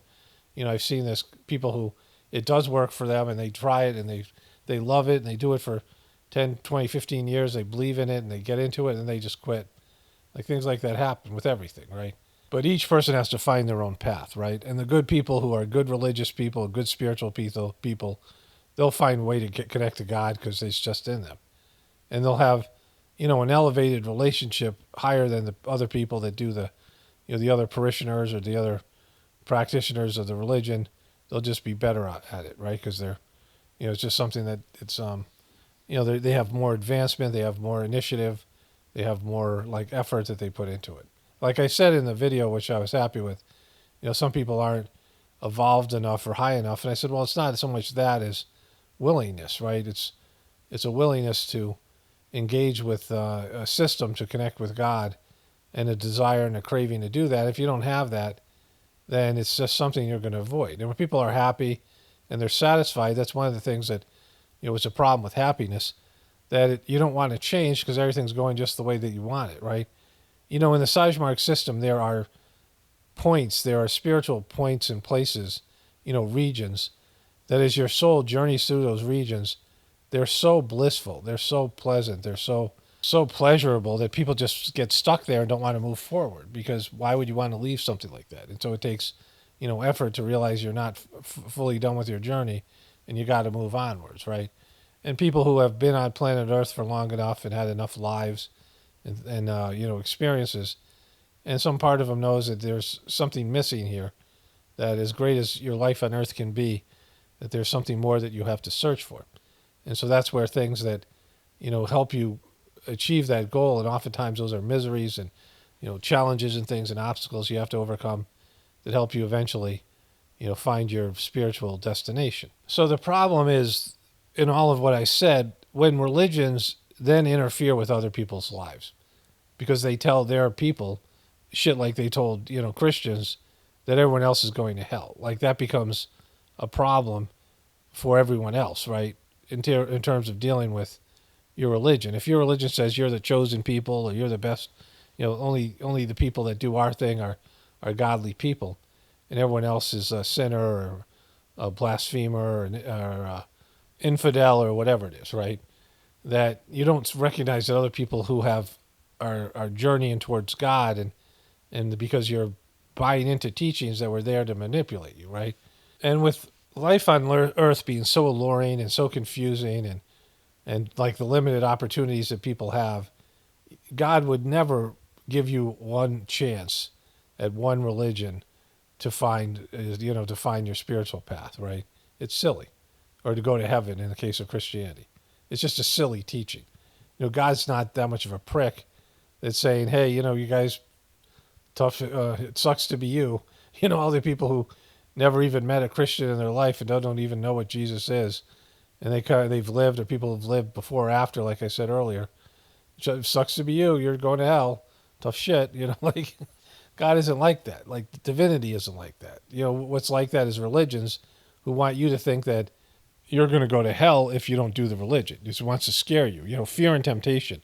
In the first book of Reality at Dawn, the second master, Babaji, went into this like super conscious state and wrote this book, which is free. If you search Reality at Dawn PDF, there's 2 versions out there. And in religion, he talks about how this chapter called Religion, he says religions have two tools they use. And he wasn't even referring to Christianity so much. I mean, it certainly applies, but he was talking more about religions in that area. But all religions do this, where they scare you of one thing with fear, right? Fear of hell and temptation of heaven, right? And so they lure you in with some kind of promise of something they can't deliver, and they scare you about something that's not going to happen. They say, if you don't do our thing, you're going to hell, right? Which isn't the case. And some people, yeah, sure. Or whatever that means, right? But they leave out the fact that there's past lives, what Jesus referred to in some of his forgotten teachings, some of his lost teachings. But everyone in that area knew that there were past lives. That was kind of common knowledge, and future lives. And so the idea of a future life, people are like, oh, fuck it, I'm coming back. I might as well enjoy myself, right? And if that's what you have to do, that's what you have to do to reach a level of maturity where you realize it isn't that great. Sometimes you need to become famous and successful to realize that that isn't what you're here for. All these things, people have to go through these different stages.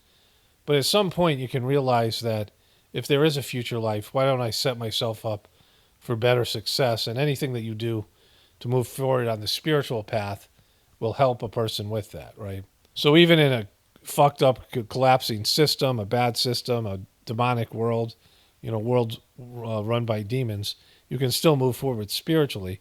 And that's where you can gather hope, because they can't control your inner world as much as they want to. And the work that you do spiritually is internal. And they can, do all kinds of things to you externally, but they can't control your internal world. Anyways, my voice is starting to go here. Let me wrap this up, and I'll continue on, finish this video up tomorrow.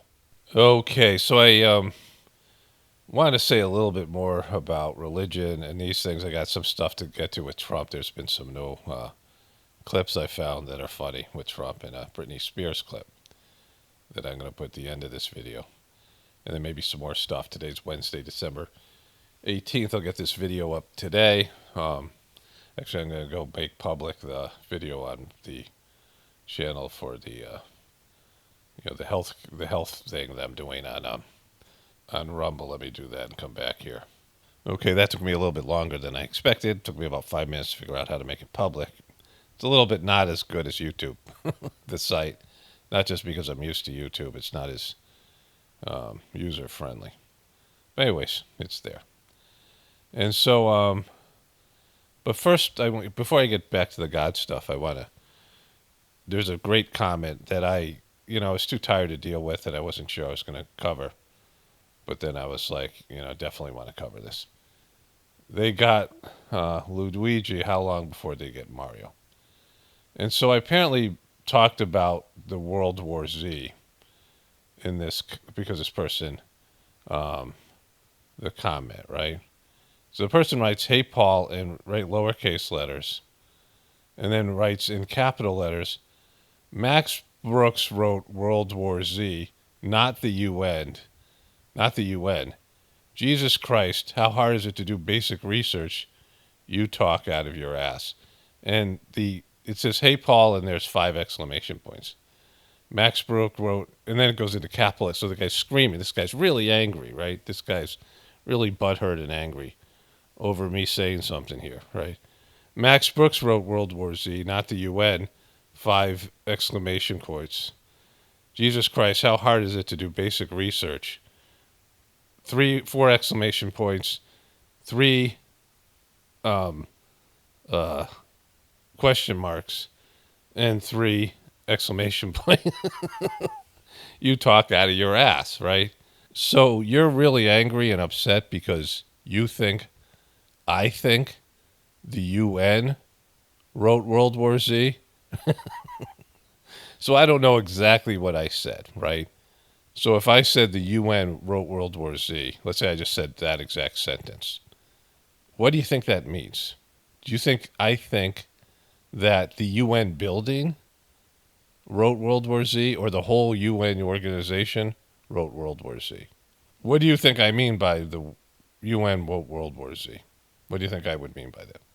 Right? Like, this person's fact-checking me and getting butthurt about it. So obviously butthurt about other stuff, right?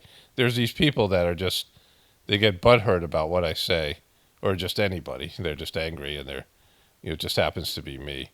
And then they're like watching your videos to get angry, like to get, to look for some little minor flaw or things that they think is a perceived flaw in what I'm saying, right? So they're blinded by their anger, right? So this person's upset that I didn't fact check, and I'm not, I was wrong about something. Like, how dare I be wrong about something, right? And I'm not. But in their mind, like, they can't wait to figure out something I'm wrong about. You made a mistake here. I got to point it out. I got to use a lot of exclamation points. I got to use cap letters. I'm so angry and butthurt that you're wrong about something. I'm just so upset about it. How dare you make a mistake like that? And you think about all the things I'm right about and things that people don't want to deal with and admit that I'm right about. And like I said, you know, in a recent video, like it doesn't matter. Being right is overrated. Like it's, you know, there's that character in that Trojan horse story, whatever it is. Cassandra, she's like psychic and nobody listens to her. In the Mahabharata, there are two kings. And there is the first king, there's a guy who's like a saint. These guys live, you know, people are living thousands of years. This is back when people lived like real lives, not like these short slave lives that we live now, right? Where people lived longer lives.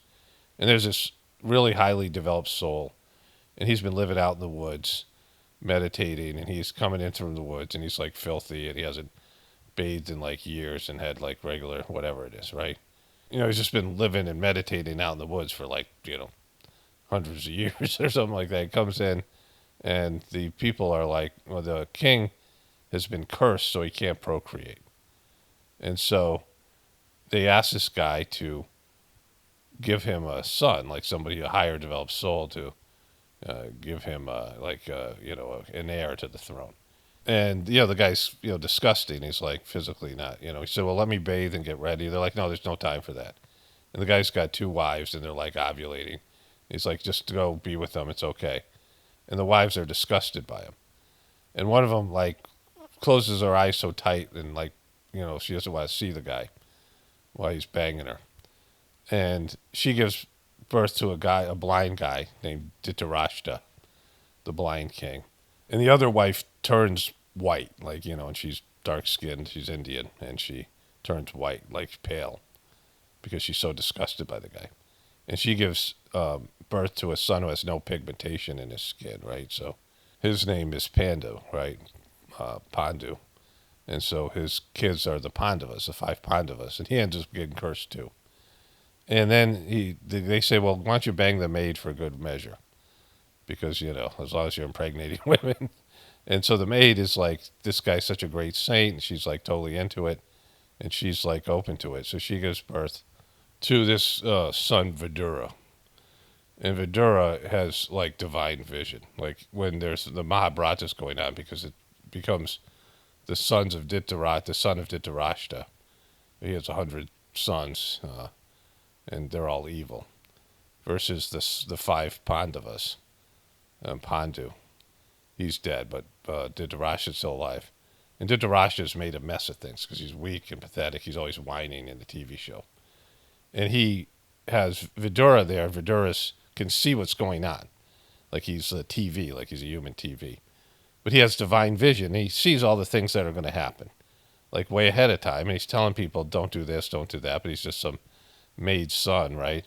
And everyone knows he's got divine vision, and no one will fucking listen to the guy, right? Like, they just won't listen to him. And he tells them, and it's always something they don't want to hear, especially Dhritarashtra, the blind king, who, you know, Vidura's with, or he's just saying, you can't do that. Oh, my God, don't do this. This is what's going to happen if you do this. And Dhritarashtra's like, oh, I know, but I can't, you know, I can't. And so, like, this idea that you can see things and know things and be right, it doesn't affect anybody. Like, you know, if whatever truth is coming through me on this channel, and I think it's, again, being a conduit is the other part of it. You know, some of it's beyond me, or like I don't care about any of it really at this point. You know, but just a vessel for information. But I have no, you know, stake in being a perfectionist and putting out perfect stuff, but my track record is like, you know, pretty immaculate, right? Especially on the bigger things and all of it. Just the general sense of things and seeing things. And this person who is angry at me, right, for whatever reason, because I said something they didn't like one time, and still watches the videos. Like, I don't want you here. You know, you're here for yourself. Like, you're choosing to be here.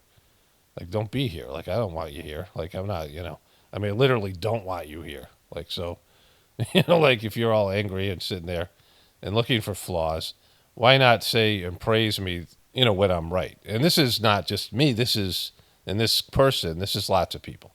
These are the people that watch stuff just to hate on it. Like they just want somebody to be wrong. They're waiting for the person to fail, and they want to jump at the person and blast them with all their anger and hatred and their darkness and evil that's inside of them, right?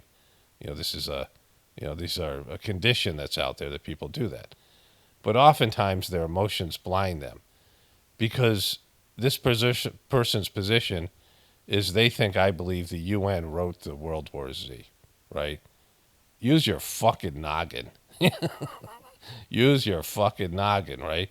You're accusing me of not doing proper research when you can't use your critical thinking skills. So I don't know the exact way I stated it. I might have said the UN wrote the World War Z.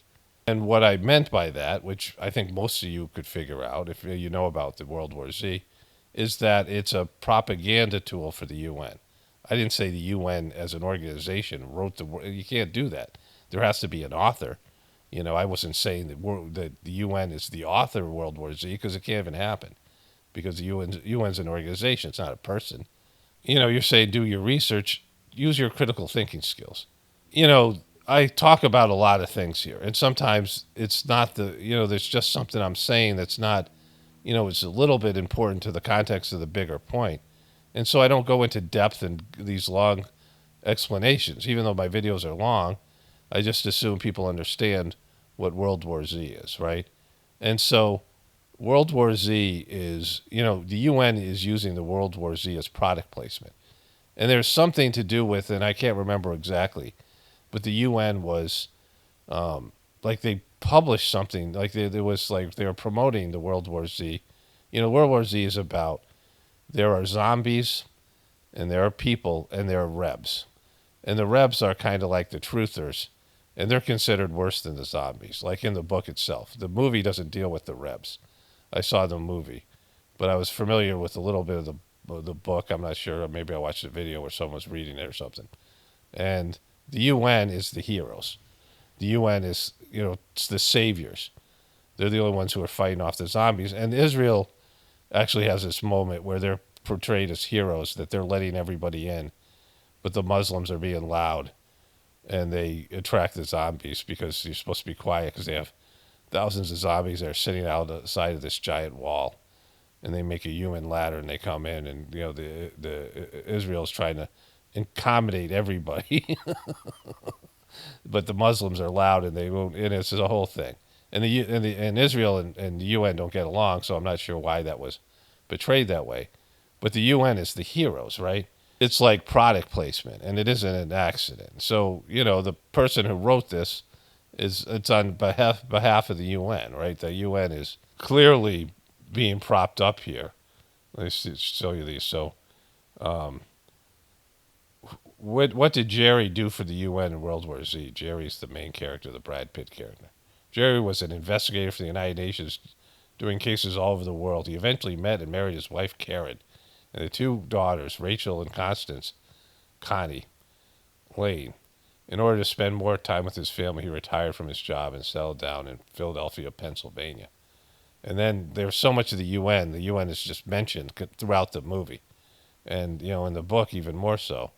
And so the United Nations District, UN District A, UN District A consists of Malaysia, Brunei, and the rest of Borneo, located in the southeast of Asia. There's all this stuff with the UN. You could look up the connection for the UN at World War Z. And so that's what I was referencing, that this was propaganda for the United Nations, the World War Z book. And I don't even know, I can't remember, it was a nothing comment for me, right?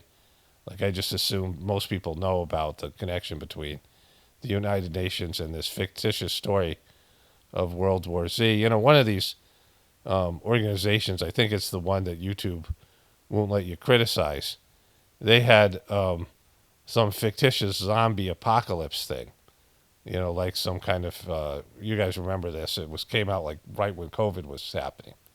And it was really weird, and it was whatever. When I'm talking about things, there's the general points themselves, the important points, like whatever it is. And then there's the stories and the information and the things that are to support that point, right? And they're less important. Like I have a memory of something, and the memory is whatever it is. Like the memories are, memories get distorted after a while, and they get, it's like I don't remember exactly. Like I've covered things years and years ago, and I'd have to rewatch my own video to understand the context of it. And I have to retrace it because it's there in my memory somewhere, but it's not as clear as it was, when I covered it like a week after, right? There's things there. When you do this, there's things that you remember. World War Z was released in 2006, so 19 years ago. And the movie 2013, so 11 years ago. It says here in IMBD, United Nations employee Jerry Lane traverses the world in a race against the time to stop the zombie pandemic. And, so this was totally propaganda. And then in Wikipedia, it's Brad Pitt, Jerry Lane, a former United Nations investigator who travels. Like the United Nations is in the first line of the description from both IMBD and Wikipedia, right? So it was there. I can't believe it got 80. It was a shitty movie. But Brad Pitt and Leonardo DiCaprio got into a bidding war. But what I know about it was with propaganda for the UN. And it was anti-truther. Because the Rebs in the book, are like considered worse than the zombies. And those are people who don't, want to be a part of the, world, the new United Nations, New World Order stuff. But anyway, this was a throwaway comment, like something that I, like it's just there. And I don't know how I said it or why I said it in terms of what it was supporting in the video, but it wasn't important. And this person takes this little comment out of context and doesn't use their noggin. Use your fucking noggin. I'm going to make this video. That's going to be the title of this video. And think about what I'm saying. Instead, they just go on this, this little rant with a lot of exclamation points and all this little butthurt and all this stuff, right? Anger and, all these things. For what, right? Like, what's wrong with you? Like, this is how you interact with other people. And accuse me of not doing my research. Why didn't you think before you made the comment? Why didn't you look at your emotional reason, whatever reason you're upset at me or angry at me or hating on me? Why don't you look inside and figure out why you're feeling that way? Instead of blasting me and trying to dump your toxic energy on me, I don't want you here. I feel like this is the stuff that I offer here, not because of me, but because of the idea of being a conduit. It's higher vibrational stuff, and it's here for, evolved people, not for angry little butthurt people. Go be somewhere else. Go be a QB or these other things. It's not, you're not welcome here. Like, I'm not, endorsing your behavior, your attitude, and things like this. Like, either be grateful. This is, the gratefulness meditation, and be grateful is what I say at the end of the video.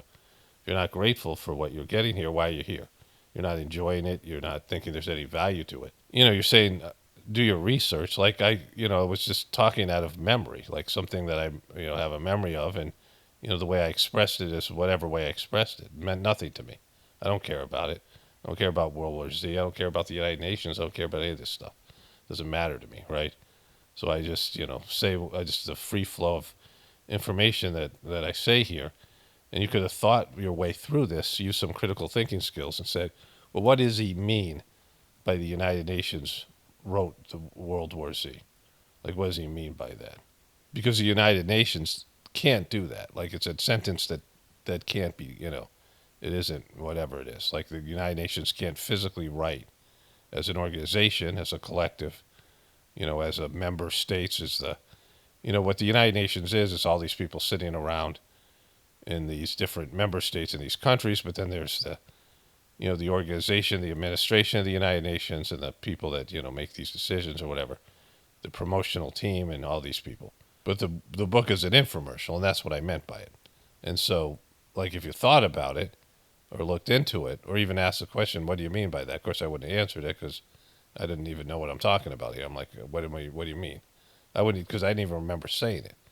But what I meant by it is clear that, in my view, the United Nations is using this book as a product placement when the UN is, all over the movie and all over the book. It's a UN propaganda tool. And whoever wrote it, this guy Max, whatever his name, I don't care. Who gives a shit? It's a shitty book and a shitty movie. Let me read the comment one more time, and then I want to get to the God stuff.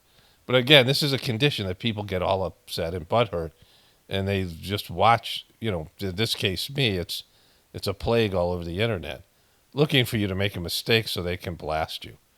Like, I don't claim to be perfect. Like, put your butthurt comments away. If I make a mistake, Don't care, don't tell me, don't need to know. You know, there's this time, this was a definitive moment for me, where I said, it was, I think in The Princess Bride, I said Michael McKean instead of Christopher Guest. Like I got those two actors confused, right? And somebody said, oh, it's Christopher Guest, and I got so many comments. Like so many people, but you know, I was like, you know how much I'm right? Like how many things I'm right about? And there's a small detail about two fucking actors I don't give a shit about. And I got comments for like 5 years. You know, and it would be okay if I got one comment. You made a mistake here, but I can't change it in the video, and it wasn't worth it. I mean, the video isn't even public anymore. It's an old, you know, Full House video, right? And so, you know, making a mistake and like these people, everyone trying to call you on it, right? But they never say how great you are. I mean, these people, the majority of them can't tell you how great you are when you're right about things. And how many things I got right in the video. How many things were, you know, were spot on. But I made one sort of mistake over, you know, an actor that I misremembered or whatever. And it was unimportant. And they, you know, so many people, you just said this wrong. You know, like it's just this thing, right?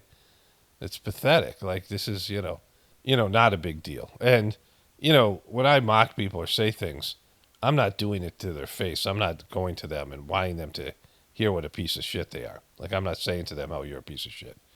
Because it's not my job to do that. They got to figure that out on their own. I don't want a relationship with them, right? And so, you know, it's this this need to tell other people that they suck when this person's doing the exact thing that they're accusing me of because they didn't use their noggin. They didn't use this thing where they said the UN, that I said the UN wrote the thing, that they didn't think, well, what does he mean by that? You know, maybe because it can't mean what he says, so, you know, I could have expressed it better. But again, I'm not a perfectionist. There's things that you're going to have to, you know, sometimes read between the lines or kind of make sense out of. I feel like I do a good job of communicating here, but it's not going to be perfect. Hey, Paul! 5 exclamation points. In caps letters. Max Brooks wrote World War Z, not the UN. 5 exclamation points. Jesus Christ! How hard is it to do basic research? 4 exclamation points, 3 question marks, and 3 exclamation points. You talk out of your ass. Yeah, use your fucking noggin, you know, and your heart if you could if you have contact with it. Like it's just, it says everything about you and nothing about me. It's about you and not about me because, you know, like I don't care. So going back to the stuff I was talking about God and, you know, in terms of Christianity, you know, I would encourage people or hope that people, I don't say encourage because, you know, they're not going to listen to me and it's not for me to encourage people to do one thing or another. That people who can only do religion, if that's all they can do, then do it, right? And again, it's better to have some sort of relationship with God as long as the relationship doesn't get perverted by the religion. And the person doesn't lose faith because of religion. They figure out the religion's kind of screwed them over, right?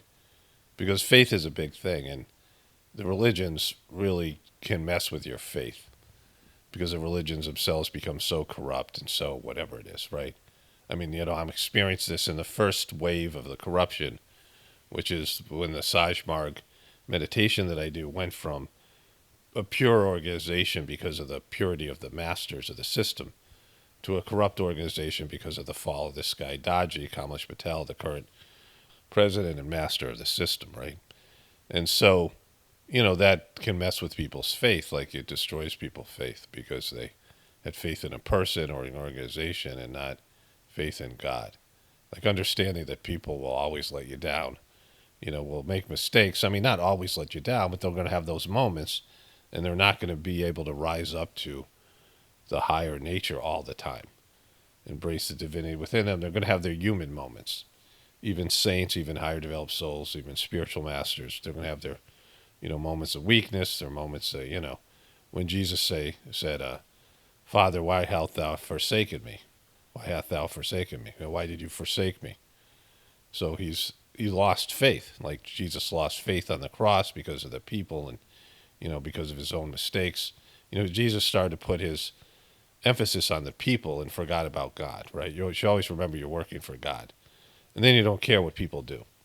Like you do your work and then the results are God's. Like it's a beautiful sentiment. Master Chargy wrote this to me years and years ago. And I told you I got this letter from him, and I had 2 roommates, that didn't do the meditation. And I'm not the kind of person that, people would think about being like spiritual or, being into this stuff. Like just you guys, I'm kind of an asshole, right? I had 2 housemates that were more, nicer guys than me, and and I go, I got a letter from the master, right? And they're like, oh, go ahead, read it. And it was this letter that said, it was completely didn't make sense because what I wrote to him about, his response was not, like it didn't make sense. It was like, did I get somebody else's letter? And he wrote, something that I've heard him say in talks, that you do the work and leave the results to God, right?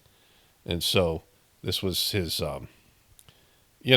message to me. And I'm like, and then he says something about when Abiyasis come and go, you don't feel bad about it. Like there was more to it. And it sounded like he was writing this to a preceptor. And I wasn't a preceptor, a person who gives sittings and does the work of the mission. Because, you spend your time, your free time as a preceptor, and a person sits in front of you, and you have to go in and clean their heart. And sometimes it's not all that pleasant, it's work. It's like, you're cleaning something with like your imagination. Like that's what it's similar to. I mean, that's the best description. So imagine sweeping the floor, like you don't want to clean your house. You're like, all right, I got to sweep the floor and mop the floor and do all this work. Sitting there and doing that with your mind and going into somebody's heart and seeing something that needs to be cleaned and finding a way to, you're imagining you're cleaning it, right? You're using your will force as well while your eyes are closed. It's, it's the energy's there, but it's a little bit tedious, right? It's not, it's not some kind of explosive spiritual experience like you're having some kind of, you're tripping out on some kind of hallucinogen or some, wonderful moment of spiritual experience, but having the sitting done for you is amazing. And then you transmit, which feels great. The transmission going through you feels great, but it's, it's a lot of work, and you spend time and you talk to the people about the system, and, you're giving up your free time, and the people come and they go and they quit. 1 out of 40 stays. And they get these initial 3 sittings. Maybe they get a few more sittings. Maybe they don't feel it. Maybe they don't appreciate it. And so years later, when I became a preceptor, I was getting pissed off at these people. Like, I'm like, it sucks. They come, they waste my time, and they're not serious about this or whatever. And, I was pretty frustrated.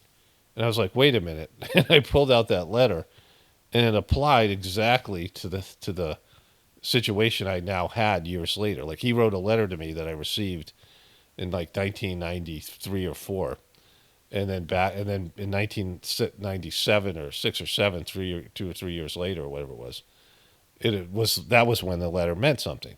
And I was like this moment of like, holy shit, right? Like he wrote a letter that I needed in the future. Like this is like some kind of like, mystical guru shit, right? Like it was like and I read it and it like hit me. Like I felt it. It was like the energy of the thing, right? I'm like, holy shit, like this is a real thing. Like it's a, this letter has, power in it, the message does. And so, that's why I can do this stuff here, where I just do the work and leave the results to God. Like I don't get depressed about the lack of views and, all these things, right? Because it's even Master Chargy, when he was older, when he was on his deathbed, he would look at the numbers and he couldn't see and he couldn't come out and give group meditation. He was in this ashram in Chennai, India. And the meditation hall sat 5,000 people tightly. Like there was a nice marble floor, and then there was 2 areas on either side of they were like wings on the outside with no roof cover. And you could get baked in the sun when it's hot, and it was always hot because it's fucking India. But when the meditation is full, like the ashram, the meditation hall is full, it was 5,000 people. And there was 20,000 people who did the meditation in that area in Chennai. And some preceptors would just do it in their house, because it took over an hour or so to get to the ashram. So they would go occasionally, but not every week. And sometimes they would just give meditation at their house, right? And so Chargy used to give the meditation every Sunday. Like this was the big meditation, and it would be the one that would have the most people. And they had these, they would scan your badge, like you had these little plastic cards and with a code on it, and it would count the the people, right? It would give them a breakdown of demographics and how many foreigners were there and how many local people.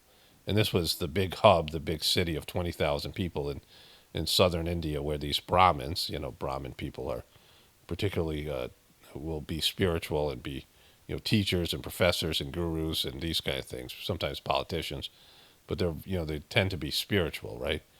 And they're usually all vegetarian, and they have this whole thing. And he was sick, and Kamlesh was taking over the sittings on Sunday, and the satans went down to 3,000 people. And so there was, almost, not almost 2/5 of the people were not coming anymore because Charji wasn't giving the sitting on Sunday. And Kamlesh said that Charji was bummed, right, about this. And again, he's a liar, but, he's disrespected Charji and he's lied about him since then. So I don't, nothing he says can be taken as like truth or whatever, but I believe this happened, right? So even him, like, he was the person who was always saying, do the work and leave the results to God, right? And so, it's something that for me is, it's just what you do, and you don't get bummed out then because you're not worried about what other people are, how people receive it. You just give, and people receive whatever they receive, right? Like your job is to give, and then whatever happens for them or the world or whatever happens for them, whether it's, information, whether it's truth, you have something to offer. I've been given something, and so it's my duty to pass it on to somebody else. The gifts that I've received from the Sajmark system and the insights I have and the person I've been made into, it's something that now I have to just give generously of my information and my time and my stuff here in these videos or whatever it is. And people receive them, whatever effect it has on other people, that has nothing to do with me. I don't do it for that reason. Like I'm serving God. I'm not serving you. Like that's not like a negative statement. You're always looking up and not looking down. You're always looking, towards the source, and then wherever this information or energy and things that you're doing, and it could be something like in your marriage, right? Like you're serving your spouse, you're serving your kids, you're serving your family, and gratitude and appreciation would be great. But if it isn't there and they don't see it, you can't make them see it, right? No matter how much you tell them, they won't see it, right? Like people don't, they won't see it that way, and so you can't make them be grateful, right? You can't make other people be grateful. Gratitude is something that comes from, people seeing value in something and appreciating it, right? And that's, unfortunately for the Sajmark system, it's a very subtle thing, and even when people are getting huge gifts on the spiritual plane, they can't figure it out, and they can't do it. They can't rise up to it. They're not sensitive and aware enough, and their ego doesn't want them to see it. They don't want them to, the egos always try to contain a person's spiritual tendencies, because the ego loses power when you start relying on God and the soul. The ego gets diminished. And so that's, the problem of the time of egoism, which we live in now, is that the egos have their own agenda, and they prevent people from seeing and feeling what they need to feel on a soul level. But getting back to my original point, so when you practice a religion, the religion is, a middleman between you and God. The religion is instrumental. They've put themselves in through their teachings, through their, in the case of Christianity, the manipulation of the Bible, to say that if you do this and you do that, we're going to give you this and that. And it's mostly material stuff, like people who do religions. And there's always layers and levels. There's layers and levels to different types of Christians, right? There's the top layer of Christians who are really spiritual and serve God and feel God's love, and they've become, spiritual in their way. And they've in a sense graduated out of their religion, right? Jesus himself was born Jewish, and he was born in Judaism, but he became a spiritual person. He's no longer Jewish. He was something else. He graduated his religion. Swami Vivekananda said that a religion's a good thing to be born in and a horrible thing to die in. And what he meant by that is religions give you a basic understanding of God, and especially in the mind of a child, a young person. And then at some point you graduate to be a spiritual person, and that's having a direct contact with God, the divinity within you, right? So I found this comment. I just remember this comment when I said that. And so this person, more drones in Luigi, Syria, and Fetterman, and Jay-Z, and Beyonce. And the person said, the divinity within you, in quotes, is the Hermetic Gnostic basis. Hermetic Gnostics run the world, not the Jays. You know, like, you don't even understand, like, your religion, this religion, the Judeo-Christian religion, is a materialistic thing, right? And it's mostly about materialism. I'm coming back to that as well here, as well, too. Quoting the great John Fetterman. But your thing isn't comprehensive. Like, first of all, most of all these religions, the key parts of the religions, the understanding that you have a soul, that comes from ancient India and what used to be the beginnings of Hinduism, called Sanatana Dharma, which is Hinduism is, it's not called Hinduism by the people who do it. That's how people, they're Hindus, so they do Hinduism, right? That was how it was phrased, but it's not the name of their religion. But their religion and the ancient Vedas and the ancient discoveries and these ancient spiritual beings and yogis that discovered this, there was a discovery of a soul like between 100 and 200,000 years ago, where they realized that we had a soul. And all the other religions have hijacked that teaching without, understanding the other parts of the teachings that went with it.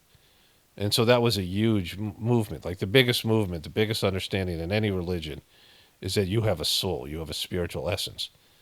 But they have corrupted that teaching, right? And not only, even in Hinduism, over 200,000 years, that teaching has been corrupted. But there at some point, somebody discovered a soul, and it wasn't in Judaism, and it wasn't, in Christianity. I mean, Judaism was the basis of the other three religions, Islam and of Christianity. So the soul was discovered in India long before. If you look up the ages of religions, they have Hinduism at 5,000 years, but Judaism has 5,000 years, but somehow it's older, because they wanted people to believe it's the original religion, but it's not. And that place in the Wailing Wall, Master Charji went there. He goes, "There's no spiritual energy here at all." The people doing the Wailing Wall, he said, "There's nothing there." Like, he traveled there. He traveled all over the world. He said there was nothing there. There was no spiritual energy at all.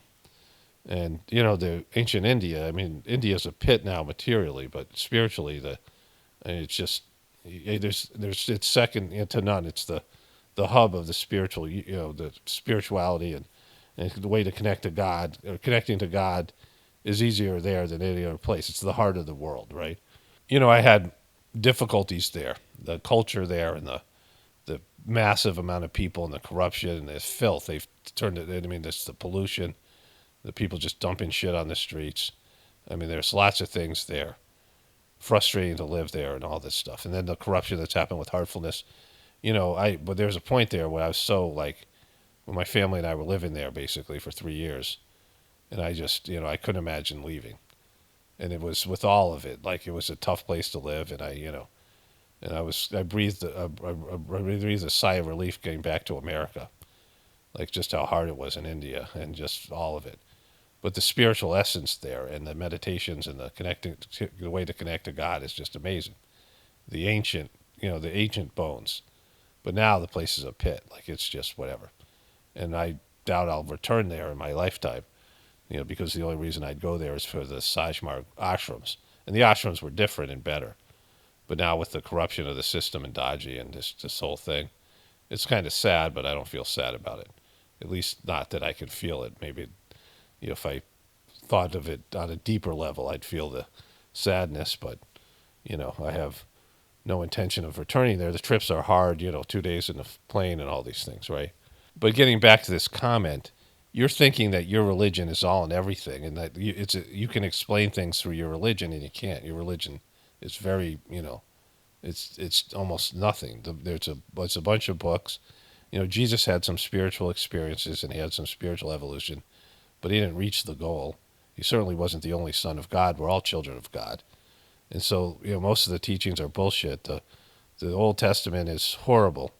They're not bullshit. Like, there's more there that it's an entry level understanding of God, right? And this is what I was saying about religion. So when you try to explain everything through your religion, you're going to fail because your religion is small in the spiritual history of the world. It's like, it's a little, almost a non-event that's become, because it's so material.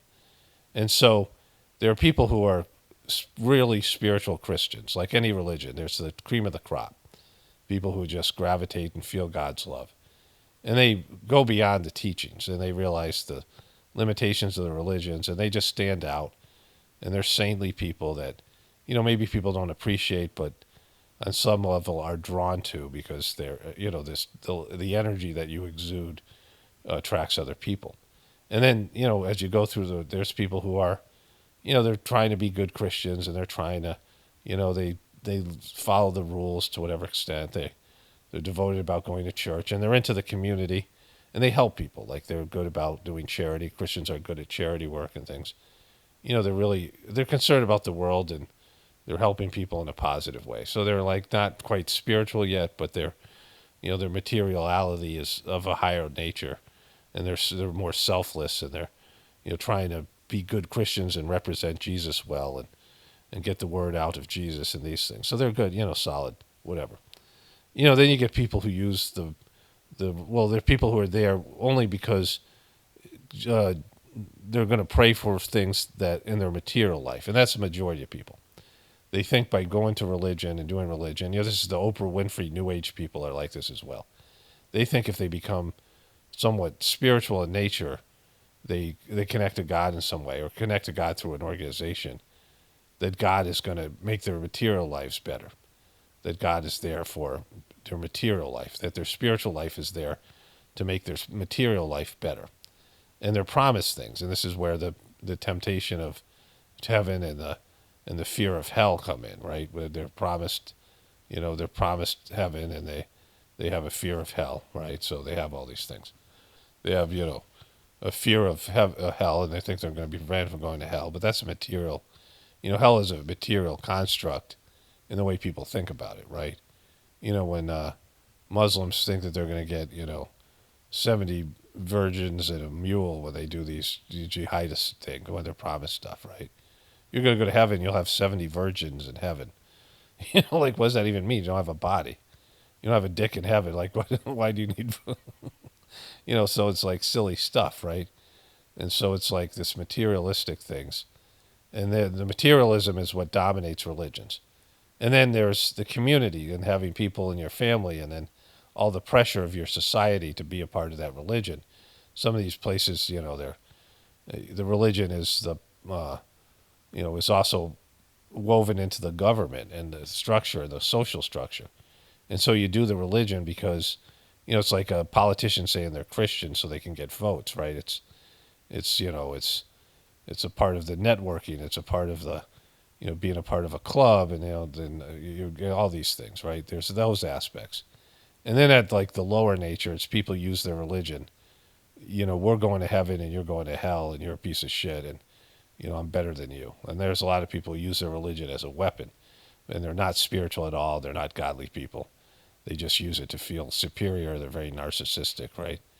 And then it's like, there's lower levels of that where people are just almost evil about it, and they get into the evil part of Christianity, the wrathful part, and they're just into it. They can't wait for the other people to be punished for their misdeeds and sins, but they're horrible people, and they're always looking at other people. They're kind of people looking around in church to make sure you're behaving right, and they can't wait to gossip and criticize other people and bring other people down for not being as good and not following the rules and all that kind of shit, right? And so that's, in all religions there's that. But, even the best people in the religion are being, held back, weighted down by the organization, saying that they're, as long as they're connected to the organization, it's going to pull you down. And I'm just saying this with every religion. It's at some point you have to transcend, like Jesus, he was born a Jew and he became something else. He became spiritual. It's a step onto a higher plane of existence. And I've said this thing so many times from Master Charji, right? That the lowest part of the higher is still higher than the highest part of the lower. And so the lowest part of the spiritual world, being a spiritual person, is still higher than the best person in the world that's a material, materially. the richest or, smartest or, best looking or, any of these most famous, the best football player, any of these things, right? The best violinist or, the best, scientist, whatever it is, right? Is, as long as you're in the material world and you haven't started, like you can be a great anything, but also be spiritual. And you have to be a little bit spiritual to connect to the higher, like to break through to that higher plane, to get to be an artist at something. You have to have some kind of spiritual connection. But people who are strictly material and, are religious and they don't reach out into the etheric world, and everyone has some relationship with the etheric world. Everyone's a little bit spiritual whether they know it or not. And it's just how much they're conscious of it and how much they're cultivating that relationship, right? But there's that. There's the spiritual essence, and that's the higher. And that's, you've reached a higher plane of existence where you're connecting to God internally and you have a living relationship with the divinity within you. And then there's just so many different levels of that. Like it's just, you're going to go through this journey and there's ups and downs and you're going to have your moments of doubt, your lost faith, you're going to get sucked into the material world at times, you're going to get pulled away. But like I said, there's some people who just aren't ready for that. Like they can flirt with it. There's some people who just, they don't have the ability for abstract thought. They don't have the, they just don't have it. They're dead inside. They've been beat down by life, right? They don't have it. And so, if they're doing religion, great. And there's plenty of, religion is much more prevalent. There's a part of the book, My Master by Charji. I should find it and read it at some point. But he talks about how in India that they have the higher, they've always had the higher available. Yoga, which is not the hatha yoga where you do the postures, but meditative yoga, and the Sajmark system uses a form of what's called Raja Yoga, the king of yogas, which is using your mind to connect to your heart, right? So this is a, transmission and cleaning these things to facilitate a deeper relationship with the divinity within you. And they've always had these different spiritual paths where people can become spiritual. Like, people know it. Everybody knows it. Like they have the regular religion. And the regular religion, you find it like a guru, and you bargain with the guru, and the guru says that they're going to perform these spiritual rituals for you that's going to give you this or that. It's total bullshit. And you have to pay so much money, and there's bargaining, like they're always, India doesn't have set prices. So you're always bargaining. There's always this fucking negotiation, which is fucking draining. It's bad. Like I just couldn't do it. I mean, one of the things I was happy about America, you just had a set price. You didn't have to negotiate like a cab ride or a ride in a tuk-tuk, like those three-wheeled, these auto rickshaws, that you see there. And everything has to be negotiated. Like it just fucking sucks. And it's like you have to go in and you're basically saying to the other person, you're a piece of shit and you're going to screw me over. Right? There's a time where we had these things called dongles that it was like a little insert that you'd plug in. It was a USB little thing and it connected to the internet. And they would put so much data on it that you would, and I'm making long videos, right? I mean, God knows I couldn't do it now. The way I was doing my videos then was different, but now, with the different types of, I couldn't, these dongles wouldn't have enough. And so I used to get the maximum amount, which was like 24 bytes of whatever, G's, gigs, or whatever was on it. And I went there and I was getting it, I was getting it more put on it. So I paid the guy the money. And I went home and he only put 12 on, but he took the money for 24. And so I got pissed. And I had my computer, which was a high-end Asus computer. It's back before I had Apple. And I had the computer on my lap. And there's this auto rickshaw guy. I think the guy was a drinker. I think he got drunk. But he knew me, right? He had driven me around. He was like, "You're really angry." And I'm like, "Yeah." And I went in and I'm like, "You motherfucker," right? And I got my computer and I show him. And he goes, "Oh, sorry, sir. I made a mistake." And I go, "No, you didn't. You tried to screw me over. Like, don't fucking lie. Just admit you tried to." And so, you're basically saying to people all the time, "You're cheating me. Like, you're cheating me. Like, just give me a set price. Give me a fair fucking price," right? And so it's just, I'm going a little bit off the tangent here, but it's like exhausting, and this is what people live with there. And there's things like that because of the amount of people and the corruption and all of it. But anyways, Charji was lamenting in this passage that you have this incredible spiritual wealth in his country, right, in India, where people can connect to God directly and have a direct, this wonderful experience, a living experience, which is full of evolution and insight and just a spiritual journey. And the spiritual journey on the high end, it's the ultimate in terms of just, exploring the nature of God and expanding your inner universe and developing, what your soul wants you to do. And all it feels great when you have these moments where there's accomplishments and you're moving along and you're doing what you're supposed to be doing. There's just some great moments. Like I could say I can't even, express it in words. And he's talking about that, how that's available to them. And the majority of people just want to fucking pay some guru to lie to them about shit that they're not getting, just so they can check a box, right? And he's lamenting that the majority of people the higher is just there all over the place. In India, they don't, in the rest of the world, they kill the saints, right? In most places around the world, saints are punished. One of the takeaways of the story of Jesus is not just Jesus, but his disciples, and not just the disciples, but every Christian saint. Look at the amount of Christian saints that were killed by the church, killed by one church or one religion, like spiritual people who came in and were wanting to reform things. And the people who were making bank end up killing them in some ways, destroying them, often fucking torturing them. So in Europe, in the western part of the world, white people have a tendency to kill their saints. Oh, yeah, you're talking about God. You're telling me these things? Well, fuck you. We're going to get you. Shut up, motherfucker. And so there's just those tendencies.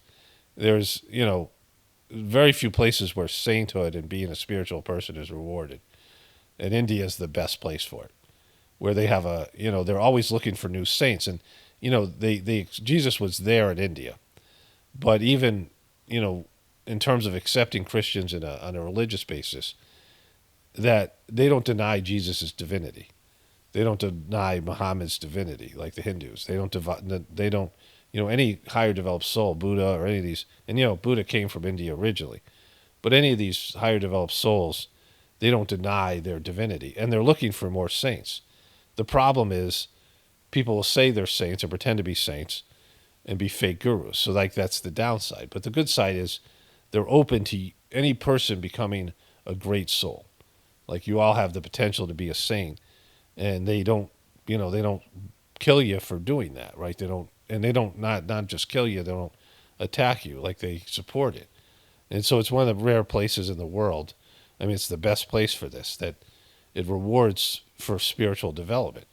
And, if you want to build an ashram and do these things, the government will support it financially in other ways, right? And some of these government officials will, they dabble in this. The guy who's second in command, like the vice president of India, he's not anymore, but he was, for a while, had been a longtime practitioner of our meditation, even though the meditation was, not that well known, right? Out of, the most it had was 200,000 people in a country of 1 billion that has tendencies towards spirituality. That's not very many, right? And so, never mind the world. And so, the Sajmark system is only done by really a handful of people, and only really a small percentage of them that really get it. And I had the sad realization about that a couple of years ago, that the majority of people doing it really don't do it the way it's supposed to be done, and they don't appreciate it for what it is. But in this idea that people will always tend to go to the lower, and I've seen this over and over again. If I thought about it, it'd be depressing, right? But there is a higher, and for people who aspire to that, it's wonderful. And it's not just some words or whatever. There has to be some heart-based feeling about it, some craving and some, inner compulsion to, it's more than just a mental thing. It's certainly not a mental thing, right? It's a heart-based thing. But it's there. And so there's a higher and a lower, and people should appreciate that. And if you can only do the lower, then do the lower. But those people who can do the higher, there's probably 1 million in America. Let's just throw that out there, above 1 million. 10 million, I don't know. Like some small percentage of Americans can do, be a spiritual. And a lot of those people get fucked over in these New Age practices, or they go to some different, they find the wrong guru, or, you know, or just whatever it is, or they're just, they're missing something in their life, but they don't know what it is, so they're not looking for something spiritual. That was me. Like, I didn't, you know, understand that I, you know, had this spiritual tendencies. And so, like, and in fact, I thought the opposite. Like, I didn't want anything to do with any of this kind of stuff. But then, you know, I had an experience that changed all that. But luckily for me, right? You know, not because of something that I did in this life, but something that was like a blessing, you know, carried over from previous work or whatever it is, right? But in terms of, you know, the amount of people in America, it's over 1 million people. But, you know, there's probably less than 100 that do gratefulness meditation. And I feel like it's the best thing, you know, in terms of the Sizemore system available. But, you know, like, what do I know? Only spirituality will save this world. It's Paramount, definitely pointing for the apocalypse. And the ascension, everyone have a blessed day and be grateful.